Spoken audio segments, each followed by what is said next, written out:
speaking out of Akron, Ohio, representing Team Popping the Boys, the headline god, Jeremy Lambert, and his co-host, speaking out of Atlanta, Georgia, representing more than one royal family, the king of indie viewing, Stephen Jensen.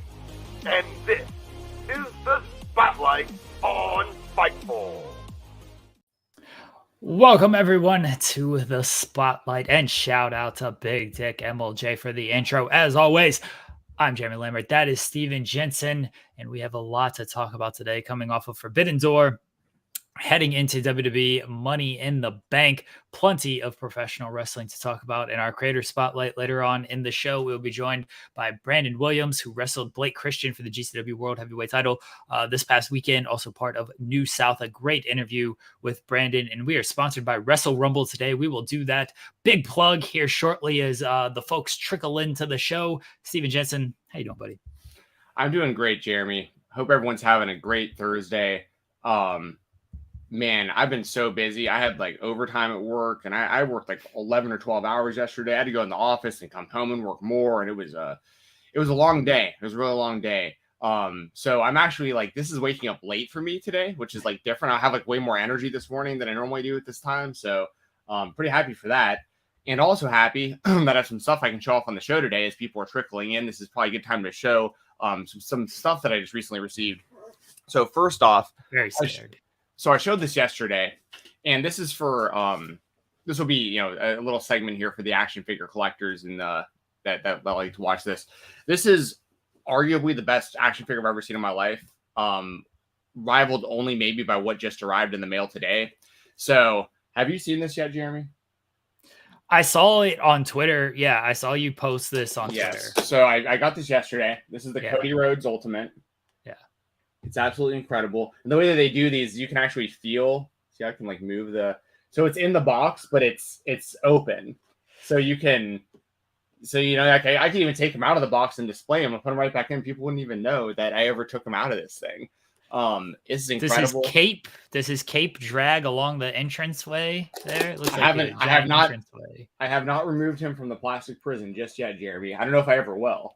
But there are additional accessories included inside, but I have not seen them yet because I don't really want to open this thing. Like, this thing's perfect.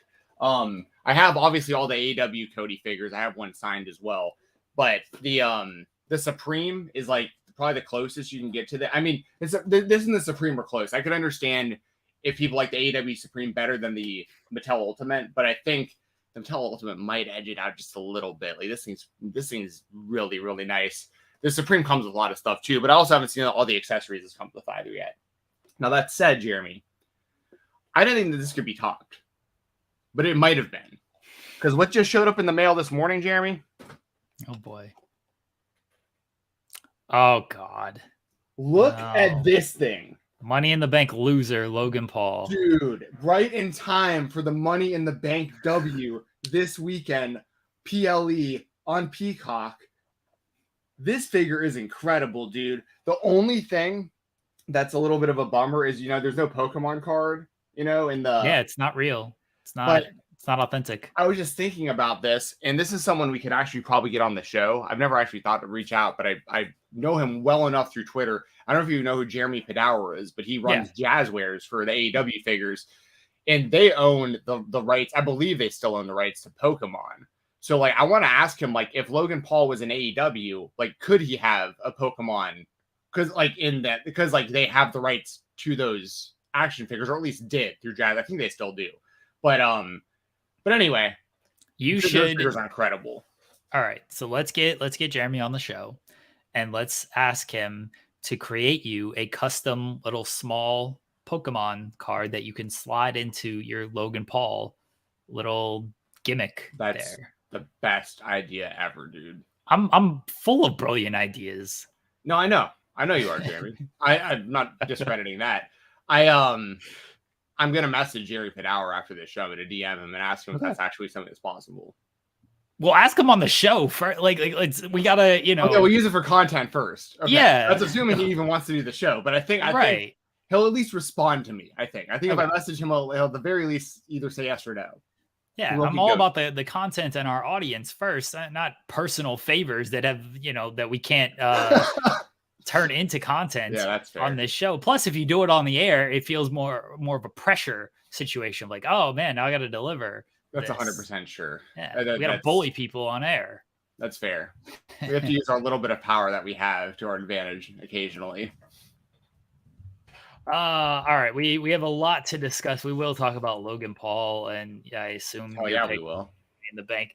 We'll do the big plug for Wrestle Rumble a little bit later on as more people come in, and we'll mention this throughout the show. But this episode is sponsored by Wrestle Rumble ahead of Money in the Bank. They've been great partners to us pretty much the entire year. I feel like since Rumble, it's been since Rumble. Yeah, at least.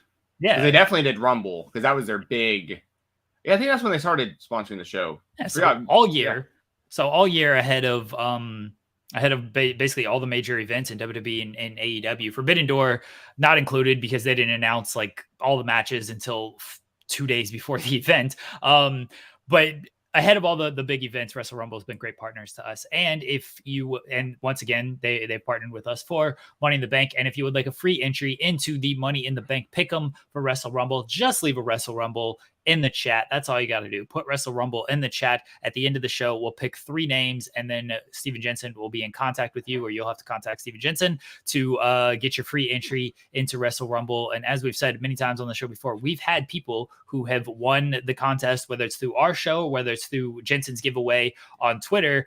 We've had people place in these contests. So they've gotten their free entry, and they have won money out of that. It cost them nothing. All they had to do was take a little bit of time to fill out the pick'em. So leave a Wrestle Rumble in the chat.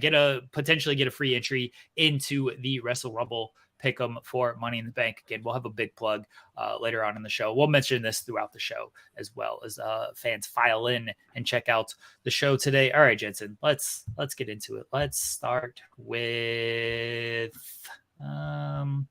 everything's out of order. Somebody just moved all my stuff here. All right. Here I'm old and I'm fucking tired, and I work with fucking children. I'm tired of wrestling these kids that think they know everything. Yeah, we went with CM Punk, even though we actually don't have a lot to talk about with CM Punk, other than he got an elbow drop to the dick on Sunday by Kojima. Spot of the night. And on a very stacked show with incredible matches. That was the spot of the night, I think. Yeah. Kojima apologized. I love how he said, I don't have the technology to do this. And I don't know if he typed this in English. So I don't know if it was a mistranslation from him, but it wasn't a mistranslation from Google. But I don't have the technology to do that on purpose. I think it just meant he didn't have the GPS. His GPS would not lead him, his elbow, the point of the elbow right into the cock of CM Punk.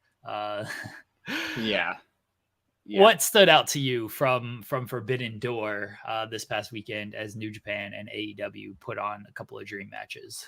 Well, as you said, man, Kojima might be my favorite wrestler right now. I really did enjoy the match with him and Punk, and I'll start off by we'll talk a little bit of CM Punk real quick.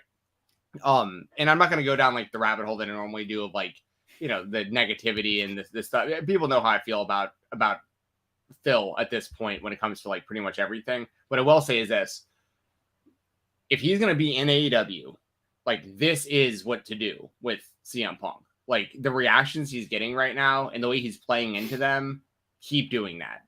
This is smart. He's going to continue to get booed most places they go. I said that before he returned. We all knew he was going to get a pop in Chicago. That's obvious. There's going to be some CM Punk, pro CM Punk crowds for sure in certain areas. But I think for the majority, he's going to mainly be getting booed. And of course, he's going to have his fans everywhere. There are going to be pockets of CM Punk fans and CM Punk chants everywhere he goes. That's undeniable. I'm obviously not ignorant to that. I get that. But the more they can lean in, even if it's city by city, just telling Punk, they just have to have Punk feuding with more baby faces, I think. Really, just he doesn't have to really act that much different. Just every city they go to, similar to almost like John Cena back in the day, where they would cheer him and boo him, and it was a really mixed reaction. He wouldn't this would be different from Cena in this sense. So Cena would just like stay the course. Like he wouldn't, like he could get booed out of an arena, but he's not gonna like, he wouldn't turn on the crowd. Like he'd never like stop being kind of who he was and just like kind of fought through it all for all those years. And the kids always loved him. And that was really like the saving grace of all of it, was like all the kids loved John Cena no matter what. If CM Punk can city by city play it by ear, and Tony Khan gives him that kind of freedom to just be like, listen, we don't know what the crowd's going to be like for you. Once you hear if you're getting cheered, play up to the crowd. If you're getting booed, play up to the crowd, being a heel. You know what I mean? Like, just I would really test the waters with this thing, but I would have him heavily lean into the heel stuff, because I think that really triggers a reaction. And out of people like me, out of like just casual fans, he's a great heel on the show. Like he always had, CM Punk's always been a fantastic pro wrestling heel. But so yeah, I wanted to say that real quick. Like I like the Punk and Kojima stuff, and I really like Punk leaning into the heel stuff when he's getting booed. I think it's been a lot of fun. As far as other stuff to highlight real quick, shout out Billy Starks. I'm wearing her shirt right now. It was really cool seeing her and Athena on the 0 Hour show. Billy's gonna blow up, like, as far as, you know, she'll probably be the most famous wrestler in the world at some point in like the not so distant future. Tanahashi's got a hard time moving around. I noticed that on well, I mean, I've known that's been kind of going on, but I guess was it Dynamite where he had Collision when he wrestled Swerve. That's right, he wrestled Swerve, and then he was like kind of falling off the ropes and stuff. He couldn't really hit the sling blade like he normally could. He sat in the ring like during the MJF vignette and stuff. I thought he was hurt. But I mean, he's a legend, man. Like, I'm not going to talk any trash about Tanahashi. It's just I don't like seeing a guy out there struggling, but I thought his match with MJF was like pretty solid, considering like the limitations for what Tanahashi, especially considering the Swerve match, like I just mentioned. Orange Cassidy rules. I love that whole 4-way, but I love Orange Cassidy as international champion. He probably is the most credible, as wild as this is, he's probably the most credible champion in AEW as far as like just the run he's gone on with this title belt. And then I mean, there's plenty of other stuff I can mention as well. I mean, Ospreay and Omega was like, we'll elaborate on that in a second. Danielson and Okada, I thought was really good too. And obviously, especially that we know Danielson broke his arm 10 minutes in. Like, it's 10 minutes left. Not 10 sorry, minutes 10 minutes left. Sorry. Yeah. But that's still pretty incredible to wrestle the last 10 minutes of the break. And you knew something was wrong. I mean, I know he's like, he's so good that I was like, he might be selling, but like, I don't think he is, because like he was like, his arm was kind of like hanging there, you know? And I was like, he's not using his arm on like moves he definitely would want to use his arm and stuff. And but I'll elaborate really quickly on this, and I want your thoughts too. So with Will Ospreay and Kenny Omega, do you think it was one of the best matches of all time? Because that's like what kind of the Twitter discourse has been. Okay, but you see, but a lot of people say that. Yeah, because I think it's very reactionary. But yeah. And what do you think about like the finish? Because I thought the match was it was a fantastic match, of course, but like even I was sitting there at the end like, geez, dude, like, is Kenny, like, you have to literally kill Kenny Omega to beat him? Like, this is like insane. The amount of times he's kicking out of these things after the screwdriver and the hidden blades and the stormbreakers, like multiple of these moves. His own, he kicked out at one at the One Winged Angel, and I know, which was an incredible moment. But I mean, and they had me hooked. I thought it was over like 5 different times for sure. But at the same time, I was also kind of like, you can, like, Kenny Omega straight up can't get pinned in a normal match ever again in my life. You know what I mean? Like, it just can't happen after seeing like something like that. I don't think it was one of the best matches of. I don't think it was the best match of all time. Okay, was it one of? Sure. In my opinion, I liked the first match at Wrestle Kingdom better. To me, that's a more enjoyable match. That's to me. I thought it was a more enjoyable match. That doesn't mean this match was bad or anything like that. I just like the first match between these two better. There was really nothing wrong with this match. The Callis being ejected, coming back type of thing. Like, what are we gonna do? But it's professional wrestling. Like, whatever. I'll forgive. all of that stuff. King of the North said he never kicked out of the Stormbreaker. Didn't he? Didn't he kick out of the first Stormbreaker? I thought he did. I thought yeah. Will hit it multiple times. I'm sure he covered him after the first. It was after. No, it was after the Screwdriver. He hit Screwdriver, Hidden Blade, and then Stormbreaker. Yeah. And then he hit the One-Winged Angel. That was for 1. And then he did Tiger Driver, Hidden Blade, Stormbreaker. That was the finish. How do you feel about that, by the way? The Tiger Driver. People have been mentioning that a lot. Yeah. Oh, yeah, he got his foot on the rope. Okay, fair enough. Oh, that's right. Okay, good call. His foot fell on the rope pretty much. Right. Okay. How did you feel about the Tiger Driver 91? Because like that's a big talking point as well. Yeah, I understand. It's a big talking point to me. They were clearly comfortable doing it. Kenny was comfortable doing it. Ospreay was comfortable delivering it. I'm gonna trust that they thought it was worthwhile doing. I think that is the biggest thing. Is this worthwhile doing in this match? And to them, it was. I do think like it added to the match. It didn't feel like it was let's do a dangerous spot for the sake of doing a dangerous spot. It felt like I got to do whatever it takes to beat this man. He's already at this point, like if you're talking about in terms of like watching the match in real time, not, hey, let's lay out the match beforehand, watching the match in real time. I've stabbed this man with a screwdriver. I've hit him with a hidden blade. I've hit him with a Stormbreaker. I've hit him with a One-Winged Angel. He's not going down. He got his foot on the rope. He kicked out at 1. What else do I have to do to this man? Oh, let me just drop him on his head. And this is how I'm going to beat this man. And then he still felt the need. Okay, well, now I need to do a hidden blade and another Stormbreaker. Like, so in terms of the match in real time, it made sense of why Ospreay would want to do this. The spot made sense for the match. And so I think when it's like that, I can forgive it of like, you know what? They didn't just do it. They didn't just do a head drop to do a head drop. Fine. Cool. Like it makes sense to the match. Again, the performers were comfortable with it. I'm okay with it. It's not something you see often or anything like that.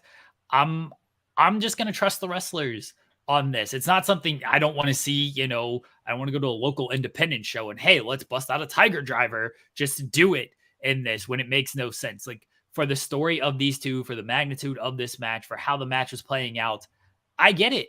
And these are two of the best in the world as well, right? Like these are like, you ain't going to find too many better wrestlers than Will Ospreay and Kenny Omega.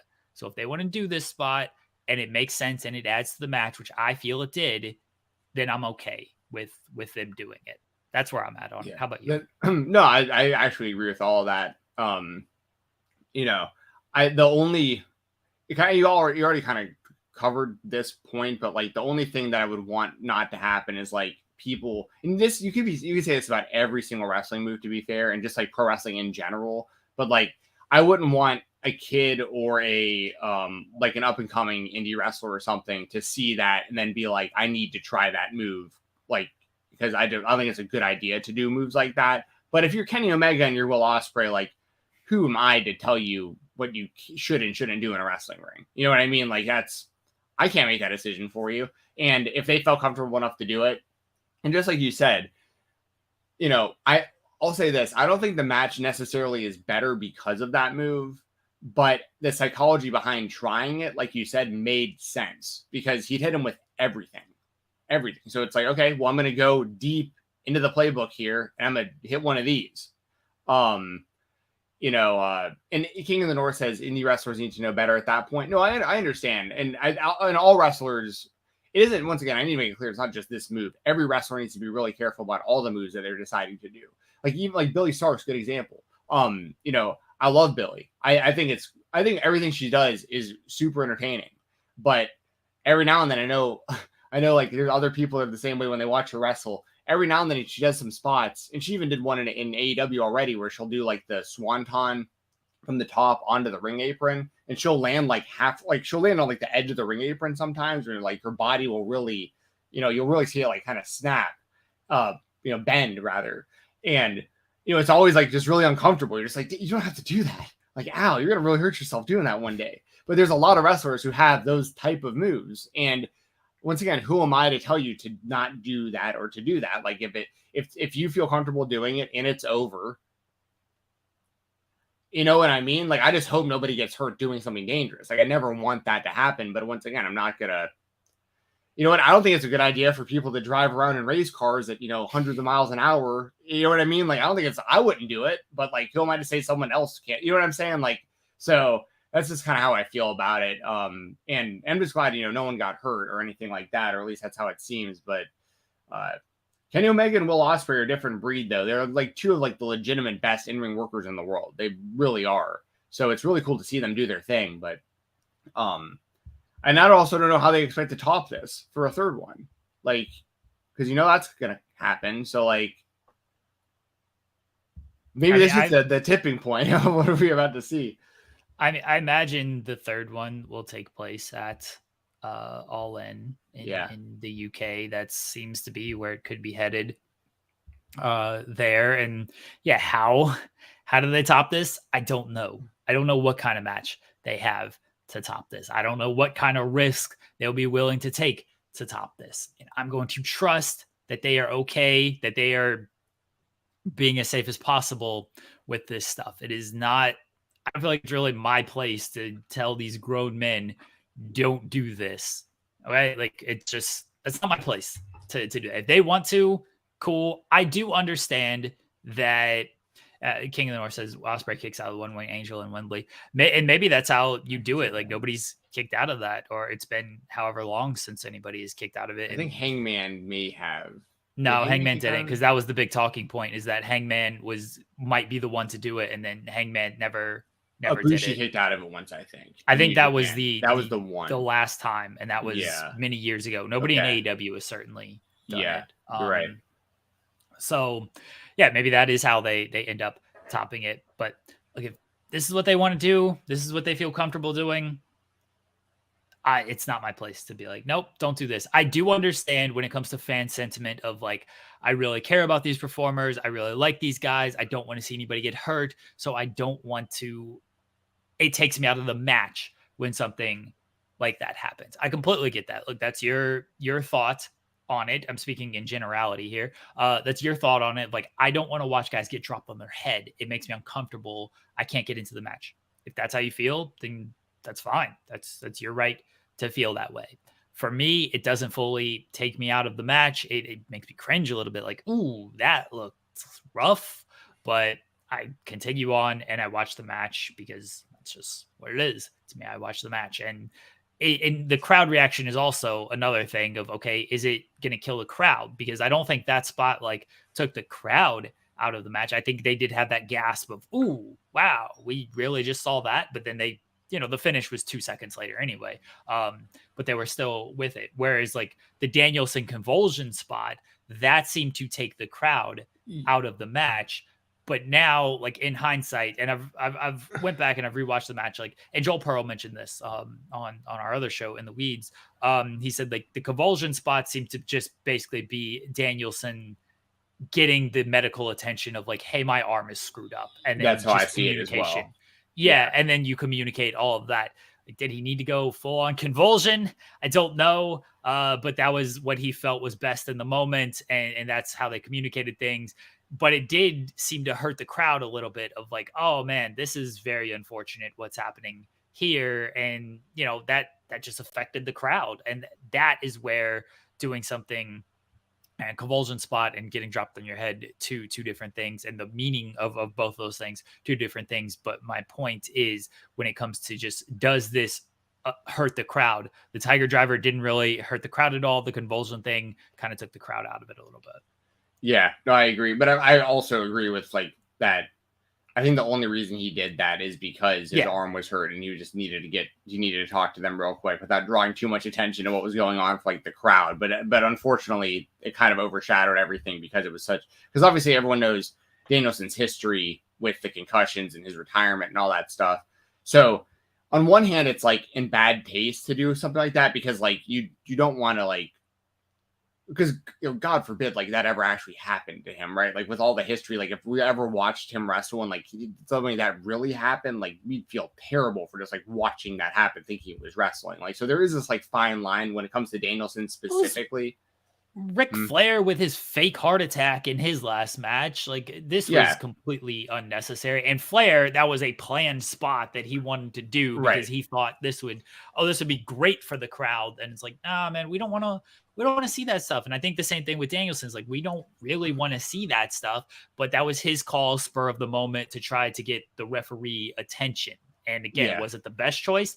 I don't think so, but that's what Danielson, spur of the moment, had decided that he was going to do. Flair, different story of like, no, I planned this spot and I think this will be great for the crowd. And again, I don't want to see that. Well, I was about to give Danielson credit actually for, like, even though I didn't like that because I don't like visually seeing stuff like that with knowing his history, he's smart because he knows that the fans know his history. So like, he immediately, like, he used his, like, I don't think it's always the smartest idea to like use certain things in storyline that are personal, but like Danielson's willing to, like, you know what I mean? So, and I think he only went there once again, as we both said, to just draw attention to his arm versus, once again, the hardcore wrestling fans.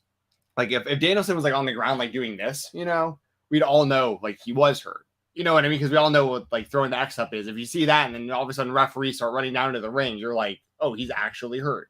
And I'd imagine they'll run Okada and Danielson as a rematch again sometime in the future when Danielson's healed. Wrestle Kingdom. Yeah, that makes sense. And Danielson getting the win by submission. I like that too, that he tapped him. Like, I thought it was still a good match. It's just you just know it could be a lot better if Danielson wasn't hurt, and that just is what it is. Also, of course, Final Countdown. It was really cool that they actually got the rights to that. But I believe they were saying it's going to be a one-off because I think Tony said the cost was like an entire wrestler salary or something. Tony teased using it again during the press conference. He said, like, yeah, it apparently cost a ton of money, but he's like, could I get it again? I think I could get it again. Like, he was very coy of like, yeah. And my original thought was they would get it for All In. You know, being at Wembley, you're using that song at All In. That's a big moment. Now, you know, Danielson originally 6 to 8 weeks is what his diagnosis was, like an hour after the match. Brie Garcia posted the X-ray. That thing was completely broken. Now I don't know how long he's going to be out for. 6 to 8 weeks would have put him like the week of All In. And now if it's longer than 8 weeks, he might miss All In. So hopefully he's back in time to do something for All In. And, you know, that's up to him, how he heals and if he feels comfortable of his first match back being at All In and, you know, going on that big stage and perform. Like, he's Bryan Danielson. He's performed on the biggest stages in the world. So I'm sure he's fine with it, but like, is he going to be healthy enough to actually, you know, be ready for that show? But yeah, Final Countdown having that ruled. And I kind of thought that, you know, if Tony was going to do it, that match certainly made sense because it was such a big match. Yeah, for sure.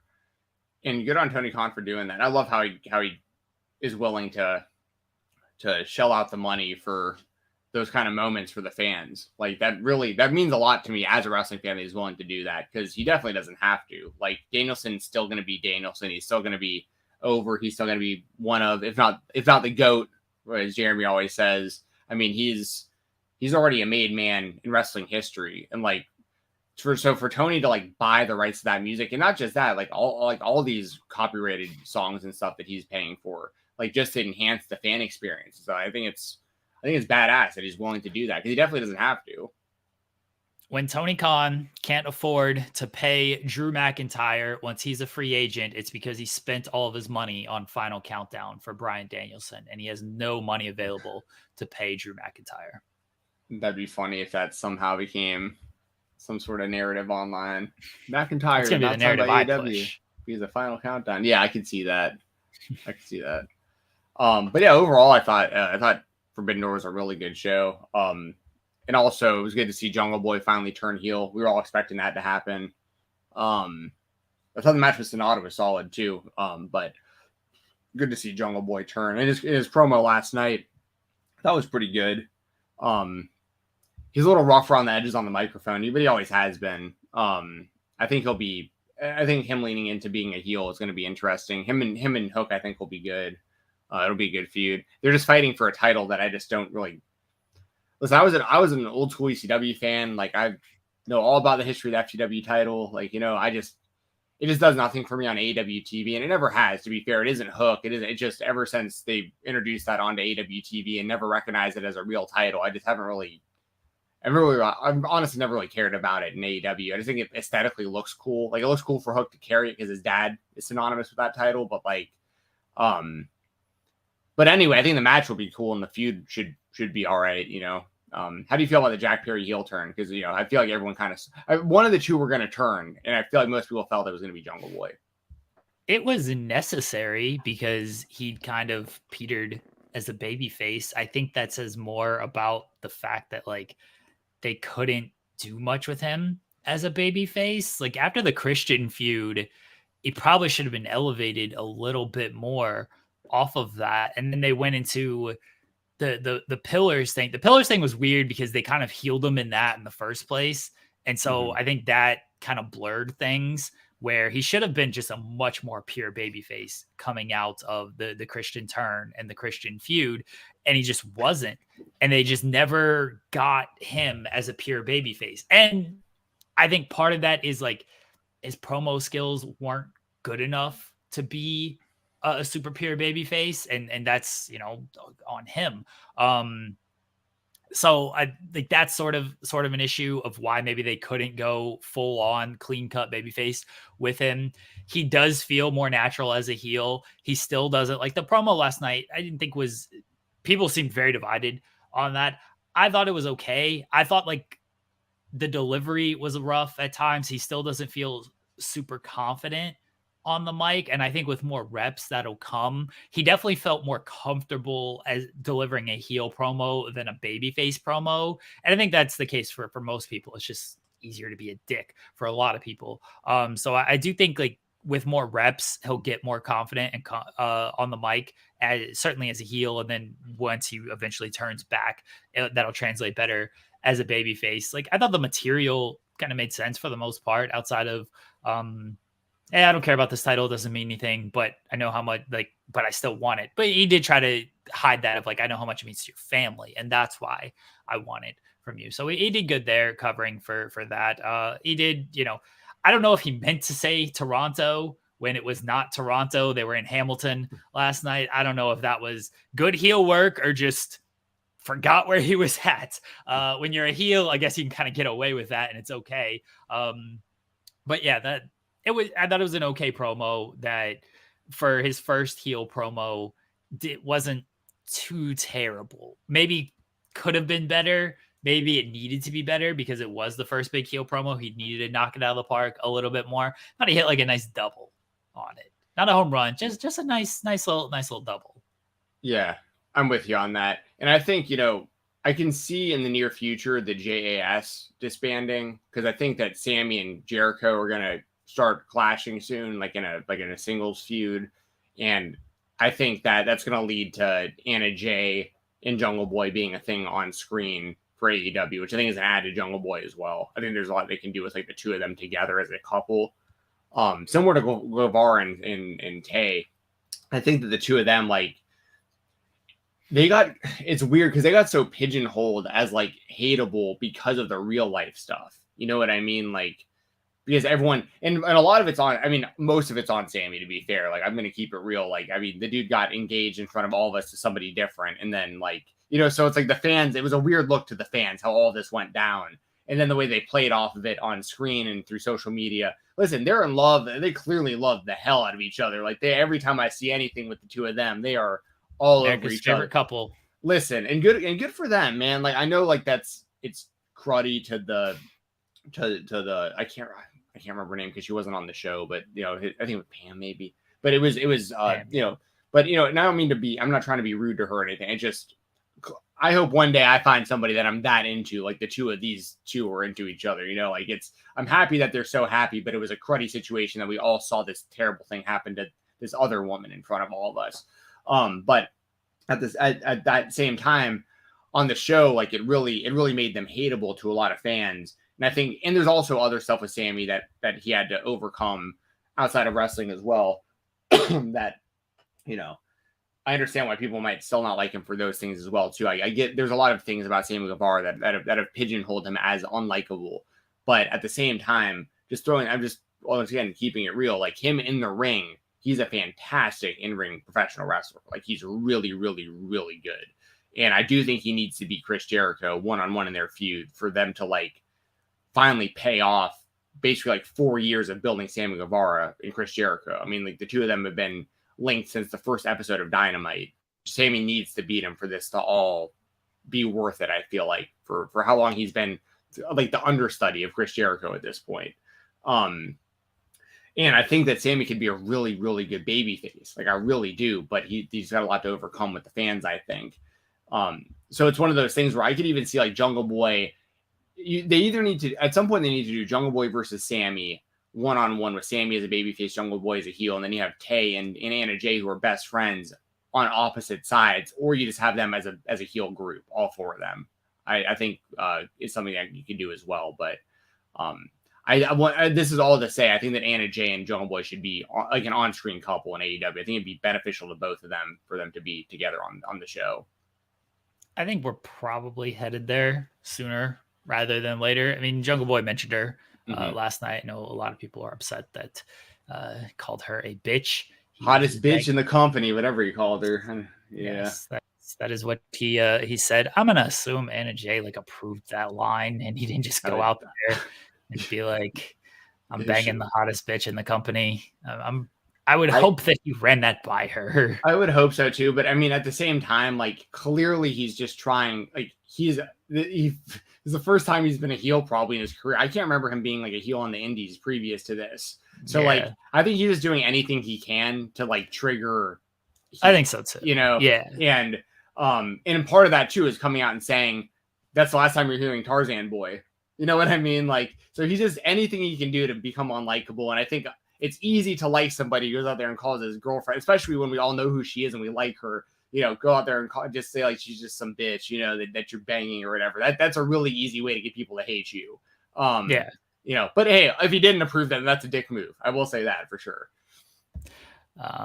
It is an easy way to get heat to do that. And again, a lot of people there's a big difference between like doing that and getting heat.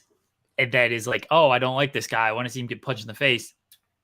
And turning off a portion of your audience because it comes across a little misogynistic. So that's where I did see people of just like, nope, this is not for me. Like, I can't do it.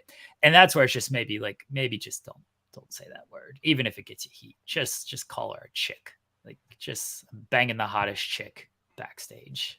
And then that's it. And like, then you still get your point across without using such a derogatory term towards women. So no, I get it, but I also think he was trying to invoke like the reaction that's happening right now. You know what I mean? Like I think he did. I mean, but I get it. There's a difference between like people being like, "Screw that! I don't even want to watch this because this is offensive to me," versus like, "I want to." But also, what they want to do is they want to lead people to want to see him get his ass kicked. You know, and I think that's a good way to do that too, to like actually piss people off. So you know, it is what it is. I get it. I get what you're saying though. I just know a lot of people were upset over that I saw, and it was it came from the women, and I'm going to trust what they have to say on this. If they were turned off by using these terms, I get it, completely do. We do have anything else real quickly from like Forbidden Door or even Dynamite last night that you want to touch on? Sting still rules.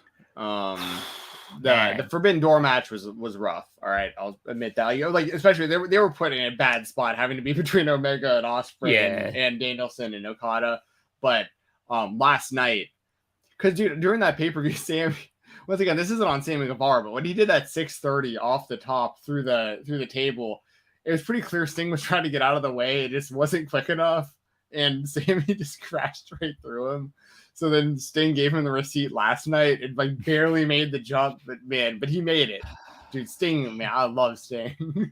I love that. So yeah, I want to throw that out there too. Like that was cool. And he made Jericho tap to the Scorpion Deathlock last night, didn't he? That was another AEW. Tony Khan, I love y'all. You're my favorite. Okay. And your damn show's at 10, so I can flip over to Always Sunny. I'm over here like trying to get Always Sunny ready on my other screen and like trying to pay attention then to Dynamite because y'all doing overruns now. By the way, did you watch Always Sunny or no? I know you've seen it. I do watch it, but like, have I watched the latest season? No, dude. Last night's episode. Have you seen Breaking Bad? Yeah. Okay, last night's episode. I'm gonna spoil this a little bit for people, but last night's episode, dude. This is gonna be real quick because it's so off topic. They had Bryan Cranston and Aaron Paul on the show last night on Always Sunny. Well, it was a known thing. They were advertised for this season. Okay. Everyone knew they were going to be on something. And the plot of it is the gang is trying, because you know how the two of them have their own like alcohol company. They have like their own like liquor or whatever. The two of them are trying to get them, like the gang is trying to get them to endorse like alcohol to like use at their bar, like a branded alcohol. And they only know Bryan Cranston from Malcolm in the Middle. Like they don't know what they don't know. They make no reference at all to Breaking Bad the entire episode. And the funniest thing is that they think Aaron Paul is Malcolm the entire time. like they think that Aaron Paul, like Jesse from Breaking Bad, is because they don't know Breaking Bad. They only know Malcolm in the Middle. So anyway, that's what's competing with Dynamite, with my time with Dynamite is like getting in on the beginning of episodes for these kind of shows. And Dynamite ending. So Tony, please end the show on time so I can see. Well, hey, once Always Sunny's season's over in like 4 more weeks or whatever, run Dynamite. Just get a DVR, Jensen. Can you just tape 2 shows at once? It's 2023. Figure this out. Anyways, whatever. We can move on to the super chats. We have one from D'Lo Diggs says, if you have to compare the story career modes, which one do you think is better, TNA Impact or AEW Fight Forever? Have you played Fight Forever, Jensen? I haven't. I'll probably download it today. The only reason I haven't pre-ordered or played it, and I'm glad that I waited, is because I wanted to get it for the Switch. And I watched some reviews, and there is like a frame rate difference, which I expected there to be a little bit of a difference. But there is something that, and they'll probably patch it, I'd imagine, quickly. But like on the Switch version, like occasionally, actually fairly often, the screen almost like freezes for like a microsecond. Like, but it's noticeable enough where I'm like, and it apparently doesn't happen on the Xbox because it runs at like twice the frame rate than the Switch does. I wanted it for the Switch though because I love playing video games off of my Switch, and I love the idea of like the portability of like, you know, having it with me and stuff. But like, yeah, so I waited. I'm gonna get it for the Xbox One instead of the Switch, because of the frame rate thing. So I'll probably download it today. But dude, it looks like a lot of fun. I can't imagine playing like a sports game like this on the Switch. Like I tried playing NBA 2K on the Switch, and it's not very fun, especially after you have played it on like a console. And Fight Forever is way more like bare bones than like a 2K game. Even like WWE 2K. Yeah, I can't imagine playing like WWE 2K. Well, because those games apparently they're like unplayable on the Switch. Like the 2K games, like the port of them, like you can't even, like it just runs super slow and stuff. And but part of it too, to be fair, was like my nostalgia of like No Mercy and WrestleMania 2000 and Revenge and WCW NWO World Tour, and like those were all on the Nintendo 64. So I was like, if I can get this game for the Nintendo Switch, that feels even more like an extension to me, you know, of like the old school that I love so much. But like, I also don't want to play a game that has like bugs or issues. Like I'd rather just play the better version of it on the Xbox. So I'm just going to do that. Right. And of course, the 64 was also a console, not a portable gimmick, unless you're a dad who could use a portable N64. As far as the career modes go, I think Impact has the better like overall story as far as like start to finish. They're very much the same in that like you're probably going to play through once and then you got it and then you're not going to play it again. And whereas, you know, if WWE has their is their like Rey Mysterio career mode or whatever, where we play through his famous matches. I guess this year it's John Cena. Or they have like universe mode, which is more like sandbox. And of course they have like GM. When it comes to the story of both of those, I liked Impact's better because like there was a story start to finish. It was a little convoluted, but you know, it's wrestling. What are you gonna do? Whereas the Fight Forever Road to the Elite thing, it's not as convoluted. There's just stuff that just like, it doesn't matter. And that, especially if you are, we talked about this. Mike Shaw was on In the Weeds yesterday, and we did a big review of that, so everybody can listen to that. I don't want to rehash a lot. But yeah, you'll probably play through the Fight Forever career mode twice. You'll play with like your favorite wrestler, and then you'll play with a created person. And once you've played through those 2 times, you're probably not going to play it too much again, career mode wise. Well, I'm just really hoping the online is solid, because that's going to kind of make or break this thing, because the core gameplay is very good and will kind of keep you playing and playing and playing.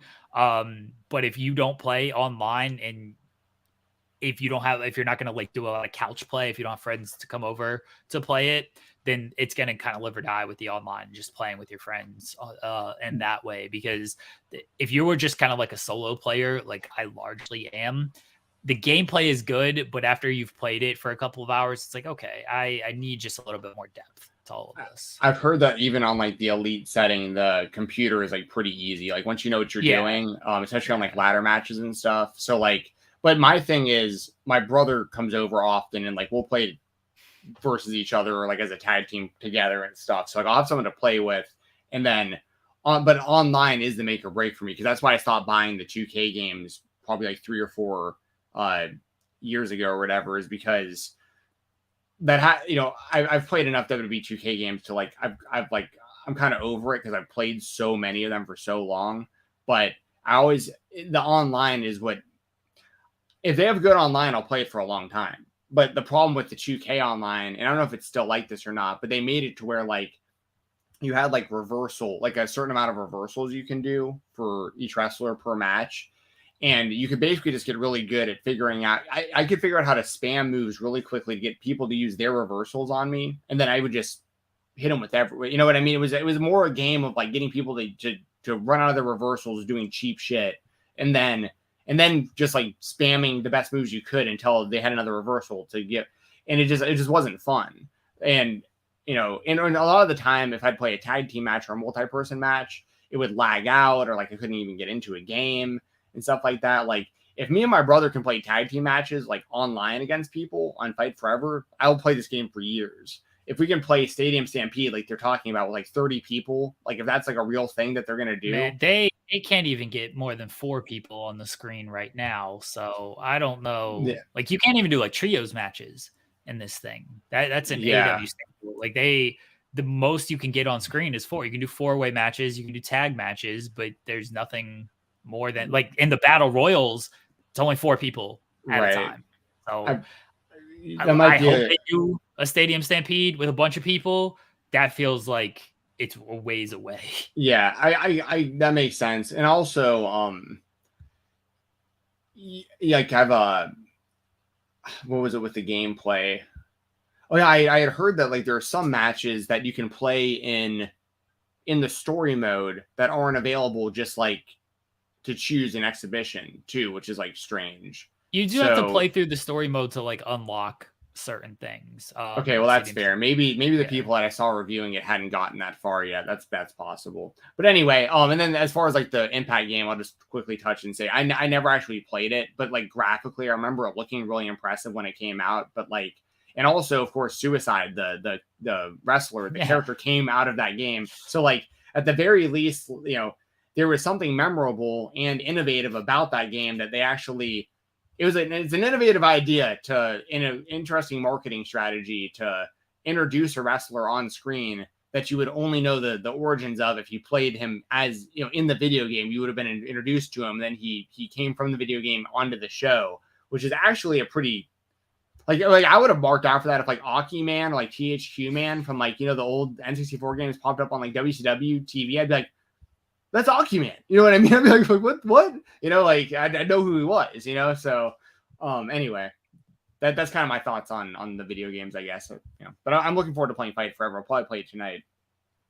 Shaitan Spire says, what I like about the Jungle Boy promos, they got lots of heat and no what chance. I've heard Dom cut like 30 worst promos, but if it gets heat, I mean, they don't really do the what chance in AEW anyway, so I wouldn't expect that. It definitely got heat. He did get some chance, got like the you effed up and Hook's gonna kill you type of things, and he even addressed those chants as well. I thought that actually showed like good poise, that he kind of worked through those type of chants and then addressed them in an organic way of not just like, hey, shut up, whatever. Like he addressed them in a more organic way. So yeah, like there was some parts that it didn't hit, like just how confident his delivery was and some stumbles and everything. And there were some parts that I liked. That's what I said. It was a nice double. You had a nice stand-up double last night, and there's always room for improvement after you hit a double. So, and then he may have, he still went home when he dove head first into the car, which was tremendous. And so that was him sliding home. Hook knocked him in for the RBI. So overall, it was a good segment, I thought. Yeah. Guys, again, this episode, we move on from AEW. We will hit WWE here in a second, but I wanted to mention that this episode is sponsored by Wrestle Rumble. Leave a Wrestle Rumble in the chat, and that will get you entered into our little raffle here in about a half hour. That'll get you entered into our raffle where you could potentially win a free entry into the Wrestle Rumble Pick'em for Money in the Bank. Again, all you got to do. Oh my God, what is happening? Whoa. Hello, Sean. What's up, dude? The wrong show. This is the wrong show. What's up? How's the UK, man? I can barely hear you. Can you hear me? Yeah. Oh, wow. There's just one thing I want to say. I don't know what river this is, but we have this river at home. It's called the Ohio River. Ain't nothing special about the UK. Nothing special. Just bring more wrestling to Lexington and Cincinnati. We have this river there. We don't need it. I don't have eggs right now. I did eat eggs this morning, Jeremy. It is important that you know that. I'm not going to call in tomorrow because I'll be working at 3 a.m. Eastern. I'll be working doing this junket. But subscribe to Fightful Select so I won't go poor, you guys. There we go. Didn't bring the eggs. What a coward. Not showing up on In the Weeds at all this week. Act like he's doing something better with his time than coming to In the Weeds, so he crashes this show instead. I appreciate the appearance. I don't. Sean, if you're watching, we need Spotlight merch still. Still need the Spotlight merch. My whole family will buy it. Well, at least we'll get a few sales. Let me know in the chat, y'all. Would anyone in this chat buy Spotlight merchandise? Like even just like a Spotlight t-shirt? Oh, he's still here. Actually, I ain't done it all. Hold on. What just happened? How do I do this? Over. Am I the only one here now? Yeah. How did I mess this up? Let's see. How do I switch my camera? I don't know. What are you doing? Either way, Jeremy, this is called the Lambert Bridge. It's almost your name. Why are we getting a close-up of Sean's nose here? It's Lambert Bridge. It's almost Jeremy Lambert. He's very pleased. That's the name of it, Jeremy. Bye. Now it's just me on screen. Jeez, no one needs that. There we go. What in the world? The UK has changed this man. Changed this man completely. Guys, leave a Wrestle Rumble in the chat. I'm not acknowledging this thing at all. Leave a Wrestle Rumble in the chat. And get your entry into the raffle that we will do for a potential entry, a free entry into Wrestle Rumble, where the top prize is $500. And then there are prizes beneath that as well. I think the second place and third place are $100. And then there's the fourth and fifth place, which are mystery prizes. So top 5 people do win prizes from Wrestle Rumble. And all you got to do, leave a Wrestle Rumble in the chat and you can be entered into the raffle. All right, there we go. Yeah, jet lag made him delirious. That sounds about right. This would actually be a good idea for a spot if we just had it was based on Cody's neck tattoo. That's actually a good idea. Oh, I didn't understand I thought you meant if it physically tore off his tattoo somehow. I read that totally wrong. Okay. What? Yeah. I was like, I'd buy a shirt that if he took it off, it took the tattoo ooff of his neck. What? How is it? Isn't possible. It isn't possible. Yes, explain this thinking. You know how you remove a temporary tattoo with a rag or something? There's a lot of people who don't like Cody's tattoo. So we sold t-shirts that could remove a tattoo. We sold a t-shirt that doubled as a tattoo remover. I read the comment wrong and my mind went totally wrong. Remember the ShamWow? Remember the ShamWow, Jeremy? How it could clean up anything? maybe there's something. Do out you there know that how can much take tattoo removal like costs, like laser tattoo? Yeah, removal? well, no, I'm sure it's very expensive. I've seen it's gotten a lot better. We're gonna sell a times. T-shirt that does that for Dude, $25. It doesn't make any sense. I read the comment wrong, and my mind went like, What's this guy talking about? Yes, if we had a Spotlight shirt that ripped off Cody's neck, if it looked like the neck tattoo of Cody Rhodes. Yeah. Do you know how many people would buy that T-shirt and then like go to like a live event and then they would try to get next to Cody and they would like take our shirt and like try to like rub it against his neck to slowly remove his tattoo? This is actually great marketing, honestly. We would have the first ever T-shirt that removes tattoos. I love this. Let's get on the technology for this. Does Kojima have this technology? That's what I want to know. It maybe. I don't know how ripped off his. I just read it as ripped off his tattoo, like ripping it, like ripped off, not like stolen from or like copied. That's just how I read it when I initially read it. That was my mistake. And I appreciate the super chat. Or not the super chat, just the chat in general. And I do think that I mean, I don't know how lenient we can be with like the design, like how. Yeah, probably not. We've we did a point to the sign design, and that one got us in trouble with certain people. Yeah. So we have a pretty cool logo, just like with like the spotlight, spotlight on Fightful. I like the little spotlight logo. We can maybe get a shirt that's like, address your enemies or something like that, like on the front. That'd be good. That'd be kind of good. That'd be good. Yeah. Dude, y'all have Booty Pro Wrestling shirts. We still don't have spotlight shirts. Like, come on. Like, I own a Booty Pro Wrestling shirt. We still don't have spotlight shirts. It's like the only one that ever sold, and it only sold because you won a contest. It was free. So, it was free. Anyway, to be fair, y'all gave me the option of any free shirt off of the website when I won that, and I still took the Booty Pro Wrestling shirt. So, let's get into our WWE spotlight. I need to finish the story. In the WWE, the story never finishes. I was going to start with this super chat. Yeah. Because Cody-centric. Yeah. On Raw, Rhea said Cody's momentum had stalled. Is this the feeling backstage?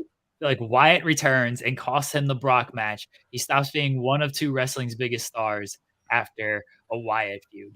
Okay, I'm gonna just all right. Annie B. Any mods in here that can just go ahead and I appreciate the super chat. Let's go ahead and ban Annie B from. No, I'm kidding. No, I'm kidding. A Cody Rhodes Bray Wyatt feud is basically my dream feud. This is the feud that I want. You get Pharaoh involved. Ratings draw Pharaoh gets involved in this as well. This is the feud Pharaoh I want. Wyatt will bury Pharaoh. Like everything will be. He'll turn Pharaoh into a cat. It'd be tremendous. Pharaoh can feud with Rambling Rabbit or something. Oh, that's good. Pharaoh can eat Rambling Rabbit. Rambling Rabbit always dies. That's so Pharaoh, right. like eating Rambling Rabbit, that'd be good.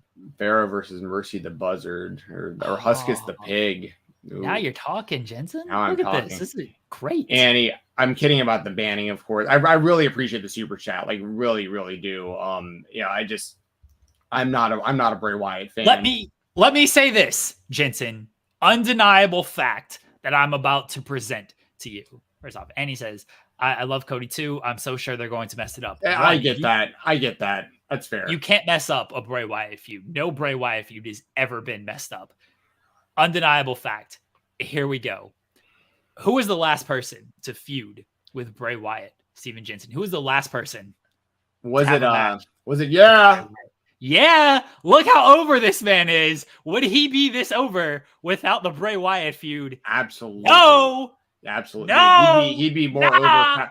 There's a chance I might actually like the guy if that never happened. I thought that feud and that match were so ass that like it was. But what I'll give credit to LA Knight for, we talked about it on the show after it happened. If y'all go back and you watch, I can't remember if it was like Raw or SmackDown, pretty much right after that Mountain Dew match, they asked him backstage about it in an interview. Like whoever the interviewer was, I can't remember, but they asked him, they're like, asked him specifically about that match. And his response was basically like, pretend like it never happened. What are you talking about? Yeah. And just like moved on. He just like, let's just never talk about that again. And just moved on. It was a traumatizing experience for him. He didn't want it to happen. But it was a smart way of dealing with it, though. It's just like, yo, that was stupid. Let's never mention that again. Let's move on. So I give him credit for that. And I give him credit for being over. Like, even though I don't get it, like, I don't, I watched part of his interview with Chris Van Vliet recently. And obviously I like Chris a lot. I think he's great. I just, and I'm trying to give LA Knight more benefit of the doubt. And I'm like listening to his interviews and stuff. And like, he's a likable guy. Like it's not like I respect the grind. He's been at this for a long time. And like, it sounded like he thought he was about to get fired or something too, right before he started getting these pops and stuff. And I'm trying to make this so clear. I'm never the type of person to advocate people like losing their jobs. I've never once said like LA Knight shouldn't work for the WWE or like whatever. I just don't understand how he's so over being so generic is how I feel about it. But that's all. But that's not to say he can be your favorite wrestler. There's clearly people who love him. So good for him. I'm happy for him that he's doing so well. I don't get it, and I feel like Vince probably doesn't get it, and like Triple H may or may not get it, but like he's getting himself over. Triple H gets it. Triple H was the one who hired this man to put him in NXT, and hired a lot of people. Well, yeah, he hires them because he understands the value and thinks they are valuable. Vince definitely doesn't get it because he repackaged him as a manager and was just like, you're Max Dupree now. And that's when LA Knight thought he was about to get fired. He thought he was unofficially fired before all of this. And Triple H definitely gets it. Otherwise, like, why? I mean, Triple H loved just hiring guys who were kind of over on the independent scene for NXT. But I think Triple H does get it. Vince, no. Why are you such a hater of LA Knight? It's so sad. It's so sad. I'm not even like mean about it. I just don't get it. I'm sure there's people like that for y'all too. Like, I'm sure there's people out there that like, here's a good example. There's probably a lot of people that it's like that for Cody. I guarantee you there's people that are like, why, like that don't think Cody's that great. Like, but there's other people that think he's the best wrestler in the world. I mean, it just is what it is. Like, I really don't know how to explain it. I mean, I have explained it, but it doesn't like brutal titties says Roderick Strong is generic. MJF said so. I agree. I think Roderick Strong is very generic, but he's really, really, really good in the ring. Like his matches are great. That's the difference. Like LA Knight to me, like his promos very over the top. Well, but it's it's professional wrestling, Jensen. But it's like I feel like he's cosplaying of like it's hard to explain. It's really hard to explain. Like because once again, his catchphrase just being "yeah" in his own name is not, or it's not. That's nothing. His promos are usually nothing. He's saying a whole lot of nothing. Did you like really over the top? Did you like Mr. Kennedy? Did you get Mr. Kennedy? I didn't like Mr. Kennedy. And I thought that was like double stamped once you went to Impact as Mr. Anderson and flopped there too. Yeah. Okay, because Mr. Kennedy, very similar. Not great in the ring. His own catchphrase was his name. Yeah, I agree. I didn't think Mr. Kennedy was good either. I wasn't big on Mr. Kennedy either. Young me was not a big Mr. Kennedy fan. I haven't gone back and rewatched. But I remember back then, dudes like Steve Austin were like endorsing him. Like they were like, "This is like the next me," and they're saying the same thing about LA Knight. The simple stuff. Let's be honest about this, Jensen.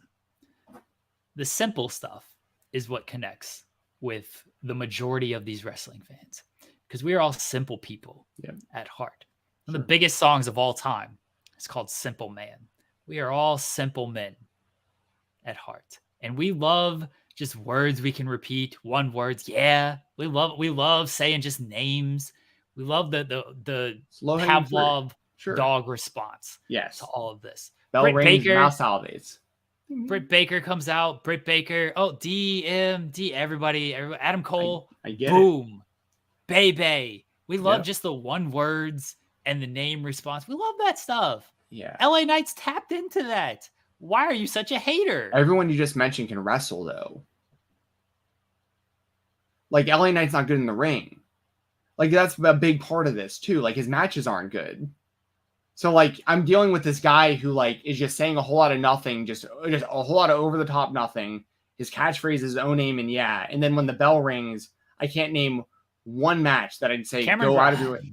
Once again, that was the one thing that we said last week. Because you probably you're like, yeah, Cameron Grimes. The dude's been wrestling for like 20 years. Okay, there was just like one Cameron Grimes match in NXT that I kind of remember seeing. You know, like you can't name one NWA match of his, one Impact match of his. Nothing from the Indies, nothing from even. I think he was part of Global Force. He was part of NXT before all of that at one point as well. And now he's back in WWE. I can name his match with Brian. And by the way, not only can I not name any good matches of his, I can specifically point to the worst match I've seen in a long time, which was him versus Bray Wyatt. Like he's been a part of the worst match I've seen in a long time. So that's what I'm talking about. Like I feel like I have actual reasons for this, but at the same time, like if that's what you're about and you love the dude and you love low-hanging fruit and just you like if you like the bell ringing in your mouth salivating like Pavlov's dog, if you want to be compared to Pavlov's dogs like Jeremy just compared y'all to, then LA Knight is probably for you. Yeah. LA Knight rules. I can't wait for him to win Money in the Bank. It's gonna happen. No, let's just talk about it now. He's definitely not winning Money in the Bank. This man is winning Money in the Bank. I want to discuss this. Logan Paul is going to. You think Logan Paul is going to win? I agree with Charlotte Cities. I should mute him. You think Logan Paul is going to win, and I assume you think he's going to win. And I've seen this point from a lot of people, so I understand the talking point. He's going to have this briefcase on Impulsive. He's going to take this to Jake Paul's fight against Nate Diaz in a couple of weeks. That's in like August. That's so months. He's going to take it to the Nate Diaz fight, and he's going to hold the briefcase out there, and it's going to be great for WWE. At the end of the day, in the age, why do I have a Logan Paul figure? He's the biggest Logan Paul mark in the world. This is a WWE Ultimate. Just came in the mail today.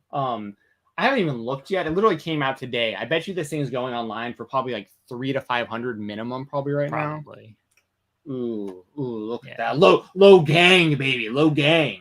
So here's the thing. With the Logan Paul stuff, super unlikable guy in real life for a lot of reasons. I get all that. Crypto Zoo and a lot of stuff he's done. Listen, I've known about Logan Paul for a long time. I actually met Logan Paul before. He's actually very nice to me. That's part of the reason I cheer for him. He's very in person. He was very, very nice to me. Now, this is all LA Knight needs to do. You need to meet LA Knight, and he's like, Stephen Jensen, love you, yeah. And then it's possible, dude. I'm telling you, I've even said it, dude. It's very possible. One day I run into CM Punk, and I go up and I shake his hand, and he's the nicest guy in the world, and I'm just like, you know what? I was wrong because you can change your opinion if you're really nice to me, even if I've heard you're a dick to other people.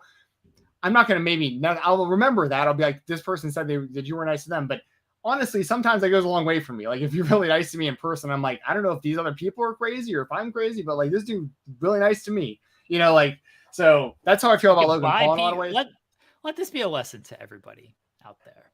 You can buy people with kindness. You think you need money? No, just be kind to people and people will like you.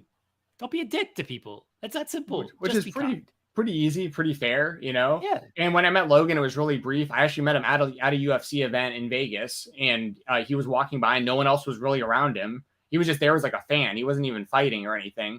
And I literally just walked up to him and I was like, hey man, I think you beat KSI in both those fights. And he turned to me and he was like, thanks, bro. Like, I think I won too. And like, he put his fist out and I fist bumped him.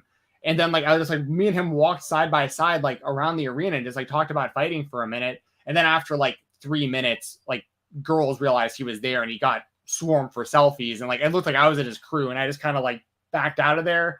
Oh, you should have played that up. You should have acted like a bodyguard. Well, because I could have eventually been like, I don't know this guy. And that would have been really No. When they asked you, when they're like, do you know? Like, yeah, we're great friends. Like, you know, I was at the KSI fight. I thought he won those fights. Jensen, you could have had a good night. And I'm not like that where I'm gonna like pretend like I'm actually friend. I just went up and met the dude, you know. But like anyway, Cyclops is better than Wolverine. I always appreciate your super chats in here, or you're just chats. And I always call them super chats. You're chatting here.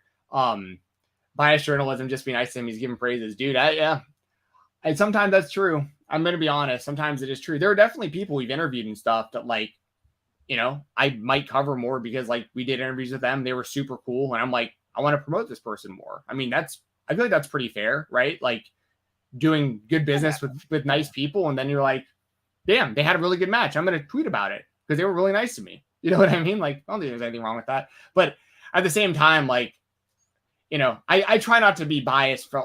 I understand, but here's the other thing too, Cyclops. And I know you're joking when you say it. I'm not a wrestling journalist. That's the big difference between me and like others is like, I'm not. I give my opinion on wrestling once a week with Jeremy here. I do it once a week on the Weekender for Fightful Select. And it's just my own opinions on this stuff. And I interview some wrestlers and promoters or whatever, right, for this show. But I'm not like covering wrestling. I'm not reporting on wrestling. So I'm just giving you my own opinion. So like if I had a good personal experience with a wrestler and I want to say nice things about him, that's just kind of like, this is my opinion on it, which is all I'm doing at the end of the day, kind of across the board. So anyways, this is kind of how I feel about it. And I think Logan Paul will win Money in the Bank.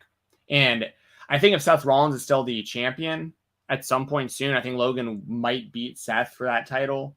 But I don't see him beating anyone else. Like, I don't see him beating Roman. I don't see him beating Cody. I don't see him beating anyone else for any of these titles. But if Seth still has it, I can see him beating Seth because of their history. One, Cody's not champion, so. No, I know, but I'm saying if Cody became the champion, either champion.